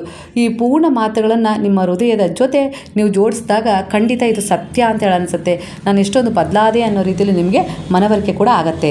ನಿಮ್ಮ ಇದು ಈಗಿನ ಎನರ್ಜಿ ಆಗಿರುತ್ತೆ. ಹಣ ಇಲ್ಲ, ಯಾರದ್ದು ಭರವಸೆ ಇಲ್ಲ, ಏನೇ ಇಲ್ಲದೆ ಇದ್ದರೂ, ಬೆಂಬಲ ಇಲ್ಲದೆ ಇದ್ದರೂ ಕೂಡ ನಿಮ್ಮಲ್ಲಿ ಒಂದು ಶಕ್ತಿ ಇದೆ ಅಂತೇಳಿ ಗುರುವು, ಅಂದರೆ ನೀವು ಸಾಧಾರಣ ಅಲ್ಲ, ನಿಮ್ಮ ಜೀವನದಲ್ಲಿ ಬರುವ ಬಿರುಗಾಳಿಯನ್ನು ಎದುರಿಸುವಂಥ ಶಕ್ತಿ ನಿಮ್ಮಲ್ಲಿ ಇದೆ ಅನ್ನೋ ರೀತಿಯಲ್ಲಿ ನಿಮಗೆ ನಿಮ್ಮ ಮೂಲಕವೇ ಭರವಸೆ ಕೊಡಿಸ್ತಾ ಇದ್ದಾರೆ. ಸಾಕಷ್ಟು ಕಣ್ಣೀರನ್ನು ಹಾಕಿದ್ದೀರಾ, ಜೀವನದಲ್ಲಿ ನಿಂದನೆ ಅವಮಾನಗಳನ್ನು ಸಹಿಸ್ಕೊಂಡಿದ್ದೀರಾ, ಮತ್ತು ಅಸಫಲತೆಯ ಭಾರವನ್ನು ಕೂಡ ಹೊತ್ಕೊಂಡು ಸಾಗಿದ್ದೀರಾ. ಇದು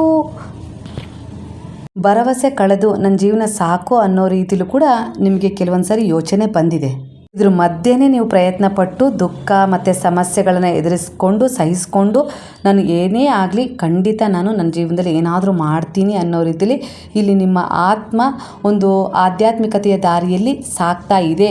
ಅಂದರೆ ಈ ಆಧ್ಯಾತ್ಮಿಕ ಮಾರ್ಗ ನಿಮ್ಮನ್ನು ಆ ಒಂದು ಸಮಸ್ಯೆಯ ಹಿಡಿತದಿಂದ ನಾನು ಬಿಡಿಸ್ತೀನಿ ಅನ್ನೋ ರೀತಿಯಲ್ಲಿ ಈ ದಾರಿಗೆ ನಿಮ್ಮನ್ನು ಕರ್ಕೊಂಡು ಬಂದಿದೆ ಅನ್ನೋ ರೀತಿಯಲ್ಲಿ ಇಲ್ಲಿ ಕಾಣಿಸ್ತಾ ಇದೆ. ಇಲ್ಲಿ ಬಾಬಾ ಹೇಳ್ತಿದ್ದಾರೆ, ಗುರುವಿನ ಅಂದರೆ ಭಗವಂತನ ಕೃಪೆ ಒಂದು ಜೀವಿಯ ಮೇಲೆ ವಿಶೇಷವಾಗಿ ಬೀಳುತ್ತೆ. ಅಂದರೆ ಅದು ಅವರಿಗೆ ಸುಮ್ಮನೆ ಸಿಗೋದಿಲ್ಲ, ಅದು ನಿಧಾನವಾಗಿ ಬರುತ್ತೆ, ಅಬ್ಬರಿಸಿ ಬರೋದಿಲ್ಲ, ಮೌನವಾಗಿ ನಿಮ್ಮ ಮನದ ಆಳಕ್ಕೆ ಇಳಿತಾ ಹೋಗುತ್ತೆ. ಇದರ ಅನುಭವ ಶಾಂತಿ, ನಂತರ ಆಶೀರ್ವಾದ, ಹಾಗೆ ಕೆಲವೊಂದು ಸಾರಿ ಒಳ್ಳೆಯ ರೀತಿಯಲ್ಲಿ ನಿರ್ಧಾರದ ಆಲೋಚನೆ, ನಂತರ ನಿಮ್ಮ ಆತ್ಮವನ್ನು ಒಂದು ಒಳ್ಳೆಯ ಒಂದು ಸಫಲತೆಯ ಕಡೆಗೆ ಕರ್ಕೊಂಡು ಹೋಗೋದು ಅನ್ನೋ ರೀತಿಯಲ್ಲಿ ನಿಮಗೆ ಹಂತ ಹಂತವಾಗಿ ಒಂದು ಮಾರ್ಗದರ್ಶನ ಸಿಗ್ತಾ ಹೋಗುತ್ತೆ ಅನ್ನೋ ರೀತಿಯಲ್ಲಿ ಗುರು ಹೇಳ್ತಿದ್ದಾರೆ. ಆಗ ಬದಲಾವಣೆ ಹೊರಗಿನಿಂದ ಅಲ್ಲ, ಒಳಗಿನಿಂದ. ನೀವು ಸೋಲು ಒಪ್ಕೊಳ್ಳೋರಲ್ಲ, ಅಲ್ಲಿಗೆ ಅರ್ಥ ಮಾಡ್ಕೊಳ್ಳಿ. ಇಲ್ಲಿಂದಲೇ ನಿಮ್ಮ ಆರ್ಥಿಕ ಸ್ಥಿತಿ ಆಗಿರ್ಬೋದು ಸಮಾಧಾನಕರವಾಗುತ್ತೆ. ನಿಮ್ಮ ಕಡೆ ಕಳಿಸಿರುವ ಎಲ್ಲ ರೀತಿಯ ಒಂದು ನಕಾರಾತ್ಮಕ ಕೆಟ್ಟ ದೃಷ್ಟಿಯ ಕ್ರಿಯೆ ಇರುತ್ತಲ್ಲ, ಅವು ಅಂತ್ಯಗೊಳಿಸಲಿಕ್ಕೆ ನೀವೇ ಶುರು ಮಾಡ್ತೀರ ನಿಮ್ಮ ಆತ್ಮಬಲದಿಂದ. ಅಂದರೆ ನಿಮ್ಮಲ್ಲಿ ಅಷ್ಟೊಂದು ಪಾಸಿಟಿವ್ ಎನರ್ಜಿ ಇರುತ್ತೆ, ಅದನ್ನು ಸುಟ್ಟು ಬಿಡುತ್ತೆ. ಆದರೆ ಅಲ್ಲಿವರೆಗೂ ಬಾಬಾ ಆ ಒಂದು ನಿಮ್ಮ ಕಡೆ ಬರ್ತಾ ಇರುವ ನಕಾರಾತ್ಮಕ ಕೆಟ್ಟ ದೃಷ್ಟಿಯಾಗಿರ್ಬೋದು, ಎಂಥದ್ದೇ ಒಂದು ಸಮಸ್ಯೆ ಆಗಿರ್ಬೋದು, ಅವುಗಳನ್ನು ದುನಿಯಾ ಮುಂದೆ ದಹಿಸ್ತಾ ಇರ್ತಾರೆ, ನಿಮಗೆ ದಾರಿ ಮಾಡಿಕೊಡ್ತಾರೆ. ಅಂಥ ಒಂದು ಆತ್ಮವಿಶ್ವಾಸ ನೀವು ಕಂಡುಕೊಳ್ಳೋವರೆಗೂ ನಾನು ನಿನಗೆ ಸಪೋರ್ಟ್ ಮಾಡ್ತೀನಿ ಅಂತ ಹೇಳಿ ನಿಂತು ನಿಮ್ಮ ಪ್ರತಿಯೊಂದು ನಂಬಿಕೆಗೆ, ಪ್ರಾರ್ಥನೆಗೆ ಅನುಸಾರವಾಗಿ ದುನಿಯಲ್ಲಿ ಅವರು ಅನೇಕ ರೀತಿಯ ನಿಮ್ಮ ಕರ್ಮಗಳನ್ನು ನಾಶಪಡಿಸಿದ್ದಾರೆ. ನಿಮ್ಮಲ್ಲಿರುವ ಅಸೂಯೆ, ದುಃಖ, ಸಮಸ್ಯೆ ಏನಿತ್ತೋ, ಅಪನಂಬಿಕೆ ಇತ್ತು, ನಾನು ಅದಕ್ಕೆ ಅರ್ಹನಲ್ಲ ಅನ್ನುವ ದುರ್ಬಲತೆ ಕಾಡ್ತಾಯಿತ್ತು, ಅಂಥ ಎಲ್ಲ ದುರ್ಬಲತೆಯ ಗುಣಗಳನ್ನು ಅವರು ದುನಿಯಲ್ಲಿ ಹಾಕಿ ಸುಟ್ಟಿದ್ದಾರೆ ಅನ್ನೋ ರೀತಿಯಲ್ಲಿ ಕಾಣಿಸ್ತಾ ಇದೆ ಎನರ್ಜಿ. ಕೆಲವರ ಎನರ್ಜಿ ಪ್ರಕಾರ ಇಲ್ಲಿ ನಿಮ್ಮ ಪ್ರೇಮದ ಜೀವನದಲ್ಲಿ ಉದ್ದೇಶಪೂರ್ವಕವಾಗಿ ಯಾವುದೋ ವ್ಯಕ್ತಿ ಒಂದು ಬಾಧೆಗಳನ್ನು ಉತ್ಪತ್ತಿ ಮಾಡಲು ಬಯಸ್ತಾ ಇದ್ದಾನೆ. ಆದರೆ ಅದು ನಿಮ್ಮನ್ನು ಒಂಟಿಯಾಗಿಸಲು ಅನ್ನೋ ರೀತಿಯಲ್ಲಿ ಕಾಣಿಸ್ತಾ ಇದೆ. ಯಾಕಂದರೆ ಅವರು ನಿಮ್ಮನ್ನು ಒಂಟಿಯಾಗಿಸ್ಬೇಕು, ನಿಮ್ಮ ಇಚ್ಛೆಯ ವಿರುದ್ಧ ಅಲ್ಲಿ ಆ ಒಂದು ವಿಚಾರ ನಡೀಬೇಕು ಅನ್ನೋ ರೀತಿಯಲ್ಲಿ ಒಬ್ಬ ವ್ಯಕ್ತಿ ನಿಮ್ಮ ಕಡೆ ತುಂಬ ಆಕರ್ಷಕರಾಗಿದ್ದಾರೆ ಅನ್ನೋ ರೀತಿಯಲ್ಲಿ ಇನ್ನೊಂದು ಎನರ್ಜಿ ಇಲ್ಲಿ ಕನೆಕ್ಟ್ ಆಗ್ತದೆ. ಅವರು ನಿಮ್ಮ ಜೊತೆ ಮಾತನಾಡಲು ಬಯಸ್ತಾ ಇದ್ದಾರೆ. ಅಂದರೆ ಅವರು ನಿಮ್ಮ ವ್ಯಕ್ತಿತ್ವವನ್ನು ಕಂಡು ಬೆರಗಾಗಿದ್ದಾರೆ. ನಿಮ್ಮಲ್ಲಿರುವ ಒಂದು ಹುಮ್ಮಸ್ಸಾಗಿರ್ಬೋದು, ಉತ್ಸಾಹ ಆಗಿರ್ಬೋದು, ಬದುಕುವ ರೀತಿ ನೀತಿ ಆಗಿರ್ಬೋದು, ನಡವಳಿಕೆ ಆಗಿರ್ಬೋದು, ಎಲ್ಲೋ ಒಂದು ರೀತಿಯಲ್ಲಿ ನೀವು ಒಂಟಿಯಾಗಿದ್ದೀರಿ, ಯಾರನ್ನು ಕೂಡ ಹತ್ತಿರ ಬಿಡ್ಕೊಳ್ಳಲ್ಲ. ಬಹಳ ಒಂದು ಕರುಣೆ ಇದೆ, ಪ್ರೇಮ ಇದೆ, ಎಲ್ಲ ರೀತಿಯ ಒಂದು ಒಳ್ಳೆಯ ಗುಣಗಳಿದ್ದರೂ ಕೂಡ ನೀವು ಹೇಗಿರಬೇಕು ಅನ್ನೋದನ್ನು ನೀವು ಸರಿಯಾಗಿ ಅರ್ಥ ಮಾಡ್ಕೊಂಡಿದ್ದೀರ. ಈ ಒಂದು ಗುಣಕ್ಕೆ ಅವರ ಆಕರ್ಷಣೆಯಾಗಿ ನಿಮ್ಮೆಡೆಗೆ ಬರಬೇಕು, ನಿಮ್ಮನ್ನು ಜೀವನದಲ್ಲಿ ಪಡ್ಕೊಳ್ಬೇಕು ಅನ್ನೋ ರೀತಿಯಲ್ಲಿ ಕೂಡ ಕೆಲವರು ಒಂದು ಯೋಜನೆ ಹಾಕ್ಕೊಂಡಿದ್ದಾರೆ. ಆದರೆ ಅವ್ರು ನಿಮ್ಮ ಎದುರಿಗೆ ಅದನ್ನು ಹೇಳಲಿಕ್ಕೆ ಇಷ್ಟಪಡ್ತಾ ಇಲ್ಲ. ಅದು ಕೆಲವರ ಎನರ್ಜಿಗೆ ಕನೆಕ್ಟ್ ಆಗ್ತದೆ ವಿಚಾರ.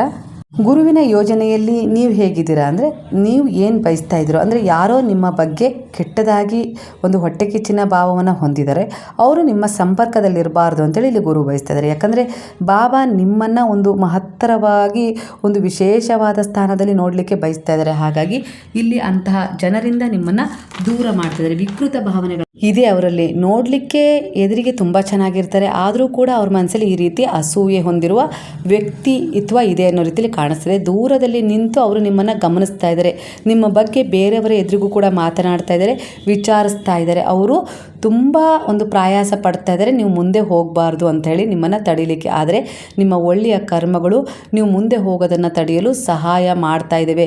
ಹಾಗಾಗಿ ಈಗ ನಿಮ್ಮನ್ನು ತಡೆಯಲು ಯಾರಿಂದಲೂ ಸಾಧ್ಯವಿಲ್ಲ. ಯಾಕಂದರೆ ನೀವು ಗುರುವಿನ ರಕ್ಷಣೆಯಲ್ಲಿದ್ದೀರ, ಶರಣದಲ್ಲಿದ್ದೀರ, ವಾಸ್ತವ ಪ್ರಸ್ತುತ ಸ್ಥಿತಿಗಳನ್ನು ಅರ್ಥ ಮಾಡ್ಕೊಂಡಿದ್ದೀರ. ಯಾವ ಉದ್ದೇಶದ ಕರ್ಮವನ್ನು ಎಲ್ಲಿಗೆ ಸೇರಿಸಬೇಕು, ಯಾವುದನ್ನು ಬಿಡಬೇಕು, ಯಾವುದನ್ನು ಇಗ್ನೋರ್ ಮಾಡಬೇಕು, ಯಾವುದನ್ನು ನನ್ನ ಬಳಿ ಇಟ್ಕೊಳ್ಬೇಕು ಅನ್ನೋದನ್ನು ನೀವು ಸರಿಯಾಗಿ ಅರ್ಥ ಮಾಡ್ಕೊಂಡಿದ್ದೀರಾ. ಹಾಗಾಗಿ ಇಲ್ಲಿ ಯಾವುದೇ ರೀತಿ ವ್ಯಕ್ತಿ ಆಗಿರ್ಬೋದು, ಯಾವುದೇ ರೀತಿ ಒಂದು ಪರಿಸ್ಥಿತಿ ಆಗಿರ್ಬೋದು, ನಿಮ್ಮನ್ನು ಗುರುವಿನ ಶರಣದಿಂದ ಹೊರಗೆ ತರಲಿಕ್ಕೆ ಸಾಧ್ಯ ಇಲ್ಲ. ಅಷ್ಟೊಂದು ದೃಢವಾಗಿ ನೀವು ಅವರಲ್ಲಿ ಒಂದು ನಂಬಿಕೆ ಇಟ್ಟು ಮುಂದೆ ಸಾಗ್ತಾ ಇದ್ದೀರಾ. ಆ ನಂಬಿಕೆಯೇ ನಿಮ್ಮನ್ನು ಕಾಪಾಡ್ತಾ ಇದೆ. ಯಾರು ಬದಲಾಗಬೇಕು ಅಂತೇಳಿ ಪ್ರಾರ್ಥನೆ ಮಾಡ್ತಾಯಿದ್ರು, ಖಂಡಿತ ನಿಮ್ಮ ಪ್ರಾರ್ಥನೆ ಅವ್ರ ಮೇಲೆ ಪರಿಣಾಮ ಬೀರ್ತಾ ಇದೆ. ನಂಬಿಕೆ ಇಡಿ. ನನ್ನ ಪ್ರಾರ್ಥನೆ ಕೆಲಸ ಮಾಡ್ತಾ ಇಲ್ಲ ಅಂತೇಳಿ ಅಂದ್ಕೊಳ್ಬೇಡಿ. ಸಮಯ ಅಂದರೆ ನಿಮ್ಗೆ ಅನಿಸಿದ ಮಟ್ಟಿಗೆ ತಕ್ಷಣವೇ ಆಗಲಿಲ್ಲ ಅಂತೇಳಿ ಆ ಒಂದು ವಿಚಾರವನ್ನು ಕೈ ಬಿಡೋದಲ್ಲ. ಆ ಪ್ರಾರ್ಥನೆ ಒಳಗಿಂದ ಒಳಗೆ ಸಿದ್ಧತೆ ನಡೀತಾ ಇದೆ. ಅದು ಖಂಡಿತ ಅವರ ಮೇಲೆ ಪರಿಣಾಮ ಬೀರ್ತಾ ಇರೋದ್ರಿಂದಲೇ ಅವರಲ್ಲಿ ಸ್ವಲ್ಪ ಸ್ವಲ್ಪ ಅವರೊಳಗೆ ಬದಲಾವಣೆ ಆಗ್ತಿದ್ರೆ, ಹೋರಾಟ ಮಾಡ್ತಿದ್ದಾರೆ. ಅದರ ನಂತರ ಅವರು ನಿಮ್ಮ ಕಣ್ಣಿಗೆ ಕಾಣುವ ರೀತಿಯಲ್ಲಿ ಕೆಲವೊಂದು ಬದಲಾವಣೆಗಳ ಮೂಲಕ ನಿಮ್ಮನ್ನು ಆಶ್ಚರ್ಯ ಪಡಿಸೋದಂತೂ ಸತ್ಯ ಅಂತೇಳಿ ಬರ್ತಾ ಇದೆ. ನೀವು ವಿನಾಕಾರಣ ಯೋಚಿಸ್ತಾ ಇದ್ದೀರ, ನನ್ನ ಪ್ರಾರ್ಥನೆ, ನನ್ನ ವ್ರತ ಯಾವುದೂ ಕೂಡ ಕೆಲಸ ಮಾಡಿಲ್ಲ ಅಂತೇಳಿ. ಖಂಡಿತ ಅದು ನಿಮ್ಮ ನಂಬಿಕೆಗೆ ಅನುಸಾರವಾಗಿ ಕೆಲಸ ಮಾಡ್ತಾ ಇದೆ. ಆದರೆ ಅದು ನಿಮ್ಮ ಎದುರಿಗೆ ಕಾಣಿಸ್ಕೊಳ್ಳೋಕ್ಕೆ ಇನ್ನೂ ಸ್ವಲ್ಪ ಸಮಯ ಬೇಕು ಅನ್ನೋ ರೀತಿಯಲ್ಲಿ ಬರ್ತಾ ಇದೆ ಎನರ್ಜಿ. ನಿಮ್ಮ ಮೇಲೆ ಗುರುವಿಗೆ ದಯೆ, ಕರುಣೆ, ಪ್ರೇಮ ಹೆಚ್ಚಿದೆ. ಹಾಗೆ ಇದು ನೀವು ಇನ್ನೊಬ್ಬರ ಮೇಲೆ ಕೊಡಲಿಕ್ಕೂ ಕೂಡ ಸಾಧ್ಯ ಆಗ್ತಾ ಇದೆ. ಹಾಗೆ ಇಲ್ಲಿ ನಿಮಗೆ ಯಾರೋ ದಯೆ ತೋರಿಸ್ತಾ ಇದ್ದಾರೆ, ನಿಮ್ಮ ಜೀವನದಲ್ಲಿ ಹಾಗಾಗಬಾರ್ದಿತ್ತು ಅನ್ನೋ ರೀತಿಯಲ್ಲಿ ದಯೆ ತೋರಿಸಿ ಅವರು ನಿಮಗೆ ಸಹಾಯ ಮಾಡಲಿಕ್ಕೆ ಬಯಸ್ತಾ ಇದ್ದಾರೆ. ಇದು ಒಂದು ಸೋಲ್ ಎನರ್ಜಿ ಅಂತ ಹೇಳಿ ಕಾಣಿಸ್ತದೆ. ಖಂಡಿತ ನೀವು ಅವರಿಂದ ಸಹಾಯ ಪಡ್ಕೊಳ್ಬಹುದು. ಕೆಲವರ ಎನರ್ಜಿ ಪ್ರಕಾರ ಅವರ ತಪ್ಪನ್ನು ಅವರು ಅರ್ಥ ಮಾಡಿಕೊಂಡು ನಿಮ್ಮ ಬಳಿ ಬರಬೇಕು ಅಂತೇಳಿ ಕಾತುರದಿಂದ ಕಾಯ್ತಾ ಇದ್ದಾರೆ. ಅವ್ರು ಫೋನ್ ಕೂಡ ಮಾಡ್ಬೋದು, ಇಲ್ಲ ಮೆಸೇಜ್ ಕೂಡ ಬರ್ಬೋದು ಅವರಿಂದ, ಇಲ್ಲ ಅವ್ರು ಮಾತನಾಡಲಿಕ್ಕೆ ಡೈರೆಕ್ಟಾಗಿ ಬರ್ಬೋದು, ಇಲ್ಲ ಯಾರದ್ದಾದ್ರ ಮೂಲಕ ಅವರು ನಿಮ್ಮ ಸಂಪರ್ಕವನ್ನು ಬಯಸ್ಬೋದು ಅನ್ನೋ ರೀತಿಯಲ್ಲಿ ಕಾಣಿಸ್ತದೆ. ಒಟ್ಟಾರೆಯಾಗಿ ನೀವು ಬಹಳ ಭಿನ್ನವಾದ ಗುಣಗಳಿಂದಲೇ ಇನ್ನೊಬ್ಬರನ್ನ ಆಕರ್ಷಣೆ ಮಾಡ್ತೀರಾ. ಅಂದರೆ ಹಿಂದೆ ತುಂಬ ಜೋರಾಗಿ ಕೂಗಾಡೋದು, ಜಗಳ ಆಡೋದು, ಸಮಸ್ಯೆಯನ್ನು ಬಗೆಹರಿಸ್ಕೊಳ್ಳೋಷ್ಟು ಪ್ರಯತ್ನ ಪಟ್ಟಾಗಲೂ ಕೂಡ ಆ ಸಮಸ್ಯೆಗಳು ಹಾಗೇ ಇದ್ವು, ಅವು ಇನ್ನೂ ಅತಿರೇಕಕ್ಕೆ ಹೋಗ್ತಾ ಇದ್ವು. ಈಗ ನೀವು ಮೌನದಲ್ಲಿ ಯಾವಾಗ ಉಳಿಲಿಕ್ಕೆ ಶುರು ಮಾಡಿದ್ರೋ, ನಿಮ್ಮ ಮೇಲಿನ ಬೆಲೆ, ಗೌರವ ಹಾಗೆ ಪ್ರೇಮವನ್ನು ನೀವು ಅರ್ಥ ಮಾಡ್ಕೊಳ್ಳೋಕೆ ಶುರು ಮಾಡಿದ್ರು, ಅದು ಇನ್ನೊಬ್ಬರ ಮೇಲೂ ಪರಿಣಾಮ ಬೀರುತ್ತೆ. ಅವರು ಕೂಡ ನಿಮ್ಮ ಬಗ್ಗೆ ಈಗ ನಿಮ್ಮ ಜೊತೆ ಮಾತನಾಡಬೇಕಾದ್ರೆ ಎಲ್ಲೋ ಒಂದು ರೀತಿಯಲ್ಲಿ ಬೆಲೆ ಕೊಟ್ಟು ಮಾತನಾಡಲಿಕ್ಕೆ ಶುರು ಮಾಡಿದ್ದಾರೆ. ನಿಮ್ಮ ಈ ಒಂದು ಮೌನವಾದ ಪರಿವರ್ತನೆ ಇದೆಯಲ್ಲ, ನೀವು ಅವರನ್ನು ನಿಮ್ಮ ಕಡೆ ಆಕರ್ಷಣೆ ಮಾಡಿದೆ, ಇನ್ನೂ ಹೆಚ್ಚು ನಿಮ್ಮ ಬಗ್ಗೆ ಅವರಿಗೆ ಬೆಲೆ ಬರುವಂತಾಗಿದೆ ಈ ಸಂದರ್ಭದಲ್ಲಿ. ಅಂದರೆ ಇದನ್ನು ಕಲಿಸ್ಕೊಟ್ಟಿದ್ದು ಗುರು ನಿಮಗೆ. ಹಿಂದೆ ಸುಮ್ಮನೆ ಕೂಗಾಡ್ಬಿಡ್ತಿದ್ರಿ, ರೇಗಾಡ್ಬಿಡ್ತಿದ್ರಿ, ಇಲ್ಲ ಅದು ಬೇಕೇ ಅಂತೇಳಿ ಹಠ ಮಾಡ್ತಿದ್ರಿ, ಇಲ್ಲ ಏನೇನೋ ಒಂದು ರೀತಿಲಿ ನಿಮ್ಮನ್ನು ನೀವು ಕಂಟ್ರೋಲಿಗೆ ತೊಗೊಳಕ್ಕಾಗ್ತಿರ್ಲಿಲ್ಲ. ಆದರೆ ಈಗ ಗುರು ನಿಮ್ಮ ಜೀವನದಲ್ಲಿ ಬಂದಮೇಲೆ ನಿಮ್ಮನ್ನು ನೀವು ಕಂಟ್ರೋಲಿಗೆ ತೊಗೊಂಡಿದ್ದೀರಾ. ಕೆಲವೊಂದು ವಿಚಾರಗಳಲ್ಲಿ ಮೌನವಾಗಿರ್ತೀರ, ಎಲ್ಲಿ ಎಷ್ಟು ಮಾತನಾಡಬೇಕು, ಹೇಗಿರಬೇಕು ಎಲ್ಲವನ್ನು ನೀವು ಕಲಿತಾ ಇರೋದ್ರಿಂದ, ಗುರುವು ನಿಮ್ಮ ಜೀವನದಲ್ಲಿ ಶಿಸ್ತನ್ನು ತರ್ತಾ ಇರೋದ್ರಿಂದ ನಿಮ್ಮ ಬೆಲೆ ಈಗ ಇನ್ನೊಬ್ಬರಿಗೆ ಗೊತ್ತಾಗ್ತಾ ಇದೆ. ನೀವು ಇನ್ನೊಂದು ರೀತಿಯಲ್ಲಿ ಆಕರ್ಷಕರಾಗ್ತಾ ಇದ್ದೀರಾ. ಅಂದರೆ ನೀವು ಹಿಂದೆ ಇದ್ದ ಹಾಗಿಲ್ಲ, ತುಂಬ ಭಿನ್ನವಾಗಿದ್ದೀರಾ ಅನ್ನೋದನ್ನು ಅರ್ಥ ಮಾಡ್ಕೊಳ್ತಾ ಇದ್ದಾರೆ ಕೆಲವರು. ಅದಕ್ಕೆ ತಕ್ಕ ಹಾಗೆ ಮರ್ಯಾದೆ ಹಾಗೆ ಗೌರವ ನಿಮಗೆ ಸಿಗ್ತಾ ಇದೆ. ಹಾಗಾಗಿ ಗುರುವು ನಿಮ್ಮನ್ನು ಆಯ್ಕೆ ಮಾಡ್ಕೊಂಡಿದ್ದಕ್ಕೆ ಇದು ಸಾಧ್ಯವಾಗಿದೆಯೇ ವಿನಃ ನೀವು ಅವರನ್ನು ಅಲ್ಲ ಆಯ್ಕೆ ಮಾಡ್ಕೊಂಡಿರೋದು ಅನ್ನೋ ರೀತಿಯಲ್ಲಿ ಕಾಣಿಸ್ತಾ ಇದೆ. ಈ ಸಂದರ್ಭದಲ್ಲೂ ಕೂಡ ಆಕಸ್ಮಿಕವಾಗಿಯೇ ಸರಿ ನಿಮ್ಮ ಗಮನ ಅವ್ರ ಕಡೆ ಹೋಗ್ತಾ ಇದೆ, ಹೋಗಿತ್ತು. ಅದು ನಿಮ್ಮದು ಚಿಕ್ಕ ವಯಸ್ಸು, 26, 15 ಇಲ್ಲ 16, ಇಲ್ಲ ಇನ್ನೂ ಚಿಕ್ಕ ವಯಸ್ಸು, ಒಂದು 7 ವರ್ಷ, 10 ವರ್ಷ, 12 ವರ್ಷ ಇಂಥವರು ಕೂಡ ನೀವು ಈ ಸಣ್ಣ ವಯಸ್ಸಿಗೆ ಗುರುವಿನಲ್ಲಿ ಶರಣಾಗಿದ್ದೀರಾ ಅಂದರೆ ಬಾಬಾ ನಿಮ್ಮ ಒಂದು ಅವ್ರ ಮನಸ್ಸಲ್ಲಿ ಒಂದು ಇಚ್ಛೆಯನ್ನು ಹೊಂದಿದ್ದಾರೆ. ಅಂದರೆ ಈ ಸಣ್ಣ ವಯಸ್ಸಿಗೆ ನನ್ನ ಶರಣದಲ್ಲಿ ಬಂದಿದ್ದಾರೆ ಅಂದರೆ ಇವರು ಬೇಗನೆ ಜೀವನದಲ್ಲಿರುವ ಅನೇಕ ರೀತಿಯ ಒಂದು ಕೆಟ್ಟ ಕರ್ಮಗಳನ್ನು ಕಳ್ಕೊಳ್ಳೋಕ್ಕೆ ಇದು ದಾರಿ ಆಗ್ಬಿಡ್ತು ಅನ್ನೋ ರೀತಿಯಲ್ಲಿ ಅವರು ಖುಷಿಯಾಗಿದ್ದಾರೆ. ಹಾಗಾಗಿ ನಿಮಗೆ ಸರಿಯಾದ ಒಂದು ಗೈಡೆನ್ಸ್ ಈಗ ಸಿಗ್ತಾ ಇದೆ. ಅದರ ಪ್ರಕಾರ ನೀವು ನಿಮ್ಮನ್ನು ತಿದ್ಕೊಂಡು ಇನ್ನುಳಿದ ಒಂದು ಇಷ್ಟು ಜೀವನವನ್ನು ನೀವು ತುಂಬ ಸರಿಯ ದಾರಿಯಲ್ಲಿ ತಗೊಂಡು ಹೋಗ್ತೀರ. ಭಗವಂತನ ಇಚ್ಛೆಯಲ್ಲಿ ನೀವು ನಡೆಯುವ ಪ್ರಾಮಾಣಿಕ ಪ್ರಯತ್ನದೊಂದಿಗೆ ನಿಮ್ಮ ಜವಾಬ್ದಾರಿಗಳನ್ನ, ಕರ್ಮಗಳನ್ನು ಹಾಗೆ ಕರ್ತವ್ಯಗಳನ್ನು ನಿಭಾಯಿಸ್ತಾ ನಿಮ್ಮ ಜೀವನದಲ್ಲಿ ಒಂದು ಭಗವತ್ ಪ್ರಾಪ್ತಿಯ ಕಡೆ ನೀವು ಹೋಗುವ ದಾರಿಯನ್ನು ನೀವು ಈ ಚಿಕ್ಕ ವಯಸ್ಸಲ್ಲೇ ಆಯ್ಕೆ ಮಾಡ್ಕೊಂಡಿದ್ದೀರಾ. ಈ ಸಣ್ಣ ವಯಸ್ಸಿಗೆ ನೀವು ಸಾಕಷ್ಟು ಒಂದು ಒಳ್ಳೆಯದನ್ನು ಕಂಡುಕೊಳ್ಳುವ ವ್ಯವಹಾರದಲ್ಲಿ, ಆಧ್ಯಾತ್ಮಿಕ ಜೀವನದಲ್ಲಿ ಸಾಕ್ತಾ ಇದ್ದೀರಾ ಅಂದರೆ ಖಂಡಿತ ನೀವು ಬೇಗನೆ ನಿಮ್ಮ ಗುರುವಿನ ಆಯ್ಕೆ ಆಗಿದ್ದೀರಾ. ಅಂದರೆ ನಿಮ್ಮದೊಂದು ಪವಿತ್ರ ಆತ್ಮ ಅಂತಲೇ ತಿಳ್ಕೊಳ್ಳಿ. ಈಗ ನಿಮ್ಮ ಹಿಂದಿನ ಜನ್ಮದಲ್ಲಿ ನೀವು ಮಾಡಿದ ಒಂದು ಯಾವುದೇ ರೀತಿಯ ಒಂದು ಕೆಟ್ಟದ್ದು ಆಗುತ್ತೆ, ಒಳ್ಳೆಯದು ಆಗುತ್ತೆ ಅಲ್ವಾ ಮನುಷ್ಯರಿಂದ, ಎರಡೂ ಕೂಡ ಅಲ್ಲಿ ಡಿಸೈಡ್ ಆಗಿ ನಿಮಗೆ ಕರ್ಮಗಳ ರೂಪದಲ್ಲಿ ಇಲ್ಲಿ ಸಿಗ್ತದೆ ಈ ಜೀವನದಲ್ಲಿ. ಅಂದರೆ ಖಂಡಿತವಾಗಿಯೂ ಕಾರ್ಮಿಕ್ ಕ್ಲೈನ್ಸಿಂಗ್ ಮಾಡ್ಕೊಳ್ಳೋಕ್ಕೆ ಈ ಚಿಕ್ಕ ವಯಸ್ಸಿಗೆ ಭಗವಂತ ಗುರುವು ನಿಮಗೆ ಒಂದು ಅವಕಾಶ ಕೊಟ್ಟು ನಿಮ್ಮ ತಪ್ಪುಗಳನ್ನು ತಿದ್ದುವ ಮೂಲಕ ನಿಮ್ಮ ಜೀವನವನ್ನು ಸುರಕ್ಷಿತವಾದ ಒಂದು ಜೋನಲ್ಲಿ ತಗೊಂಡು ಹೋಗ್ತಾ ಇದ್ದಾರೆ. ಅದಕ್ಕೋಸ್ಕರ ಈ ಸಣ್ಣ ವಯಸ್ಸಲ್ಲಿ ನೀವು ಅವರಿಗೆ ಶರಣಾಗಿದ್ದೀರಾ ಅಂದರೆ ಇದು ಒಂದು ಸಾಧಾರಣ ಮಾತಲ್ಲ, ಸಾಧಾರಣ ಪರಿವರ್ತನೆ. ಇದು ಖಂಡಿತ ನಿಮ್ಮ ಜೀವನದಲ್ಲಿ ಅನೇಕ ರೀತಿಯ ಪರಿವರ್ತನೆಗಳ ಮೂಲಕ ನಿಮ್ಮ ಮಕ್ಕಳನ್ನು ನೀವು ಆ ಗುರುವಿನ ಪಾದಗಳಲ್ಲಿ ಶರಣಾಗಿಸಿದ್ದೀರಾ, ಪ್ರಯತ್ನ ಪಟ್ಟಿದ್ದೀರಾ. ಆ ಪ್ರಯತ್ನ ಈಗ ಹೇಗಾಗಿದೆ ಅಂದರೆ ನೀವು ಪ್ರಯತ್ನ ಪಟ್ಟಿದ್ದಕ್ಕೆ ಗುರುವು ಅವರ ಕಡೆ ಅದನ್ನು ಸೆಳ್ಕೊಂಡಿದ್ದಾರೆ. ಅಂದರೆ ನೀವು ಗುರುವಿನವರೆಗೂ ಕರ್ಕೊಂಡು ಹೋಗಿ ಬಿಡುವ ಪ್ರಯತ್ನ ನೀವು ಮಾಡಬೇಕು. ನಂತರ ಆ ಶರಣದಿಂದ ಅವರನ್ನು ಹೊರಗೆ ಹೋಗದೆ ಇರೋ ರೀತಿ ತಡೆದುಕೊಳ್ಳೋದು ಅವರ ಕರ್ತವ್ಯ ಆಗಿರುತ್ತೆ ಅನ್ನೋ ರೀತಿಯಲ್ಲಿ ನಾನು ನೋಡ್ಕೊಳ್ತೀನಿ, ಅವರ ಜವಾಬ್ದಾರಿ ಭಾರ ಅನ್ನೋ ರೀತಿಯಲ್ಲಿ ಗುರುವಿನ ರೀತಿಯಲ್ಲಿ ನಿಮಗೆ ಒಂದು ಬ್ಲೆಸ್ಸಿಂಗನ್ನು ಕೊಡ್ತಾ ಇದ್ದಾರೆ. ನಿಮ್ಮ ಈಗಿನ ಮನಸ್ಥಿತಿಯ ಅನುಗುಣವಾಗಿ ಸಾಕಷ್ಟು ವಿಚಾರಗಳನ್ನು ಗುರುವು ಮುಕ್ತವಾಗಿ ನಿಮ್ಮ ಜೊತೆ ಚರ್ಚೆ ಮಾಡಿದ್ದಾರೆ ಅನ್ನೋ ರೀತಿಯಲ್ಲಿ ಈ ಒಂದು ರೀಡಿಂಗ್ನ ಎನರ್ಜಿ ಹೇಳ್ತಾ ಇದೆ. ಖಂಡಿತ ಈ ಎನರ್ಜಿ ನಿಮ್ಮ ಎನರ್ಜಿಗೆ ಕನೆಕ್ಟ್ ಆಗಿ ನಿಮ್ಮನ್ನು ಹೀಲ್ ಮಾಡಿದರೆ, ಹಾಗೆ ಅನೇಕ ರೀತಿಯ ವಿಚಾರಗಳಲ್ಲಿ ನಿಮ್ಮನ್ನು ಪರಿವರ್ತನೆ ಮಾಡ್ಕೊಳ್ಳೋಕ್ಕೆ ಸಾಧ್ಯ ಮಾಡಿಕೊಟ್ಟಿದ್ರೆ ಗುರುವಿಗೆ ಕೃತಜ್ಞತಾಪೂರ್ವಕವಾಗಿ ಸಾಯಿರಾಮ್ ಅಂತೇಳಿ ಕಮೆಂಟ್ ಮಾಡೋದನ್ನು ಮರಿಬೇಡಿ. ಹಾಗಾದರೆ ಎಲ್ಲರೂ ಸೇರಿ ಹೇಳೋಣ, ಹರೇ ರಾಮ ರಾಮ ರಾಮ ಹರೇ ಹರೇ, ಹರೇ ಕೃಷ್ಣ ಕೃಷ್ಣ ಕೃಷ್ಣ ಹರೇ ಹರೇ, ಹರೇ ಸಾಯಿ ಸಾಯಿ ಸಾಯಿ ಹರೇ ಹರೇ, ಹರೇ ಬಾಬಾ ಬಾಬಾ ಬಾಬಾ ಹರೇ ಹರೇ, ಹರೇ ದತ್ತ ದತ್ತ ದತ್ತ ಹರೇ ಹರೇ.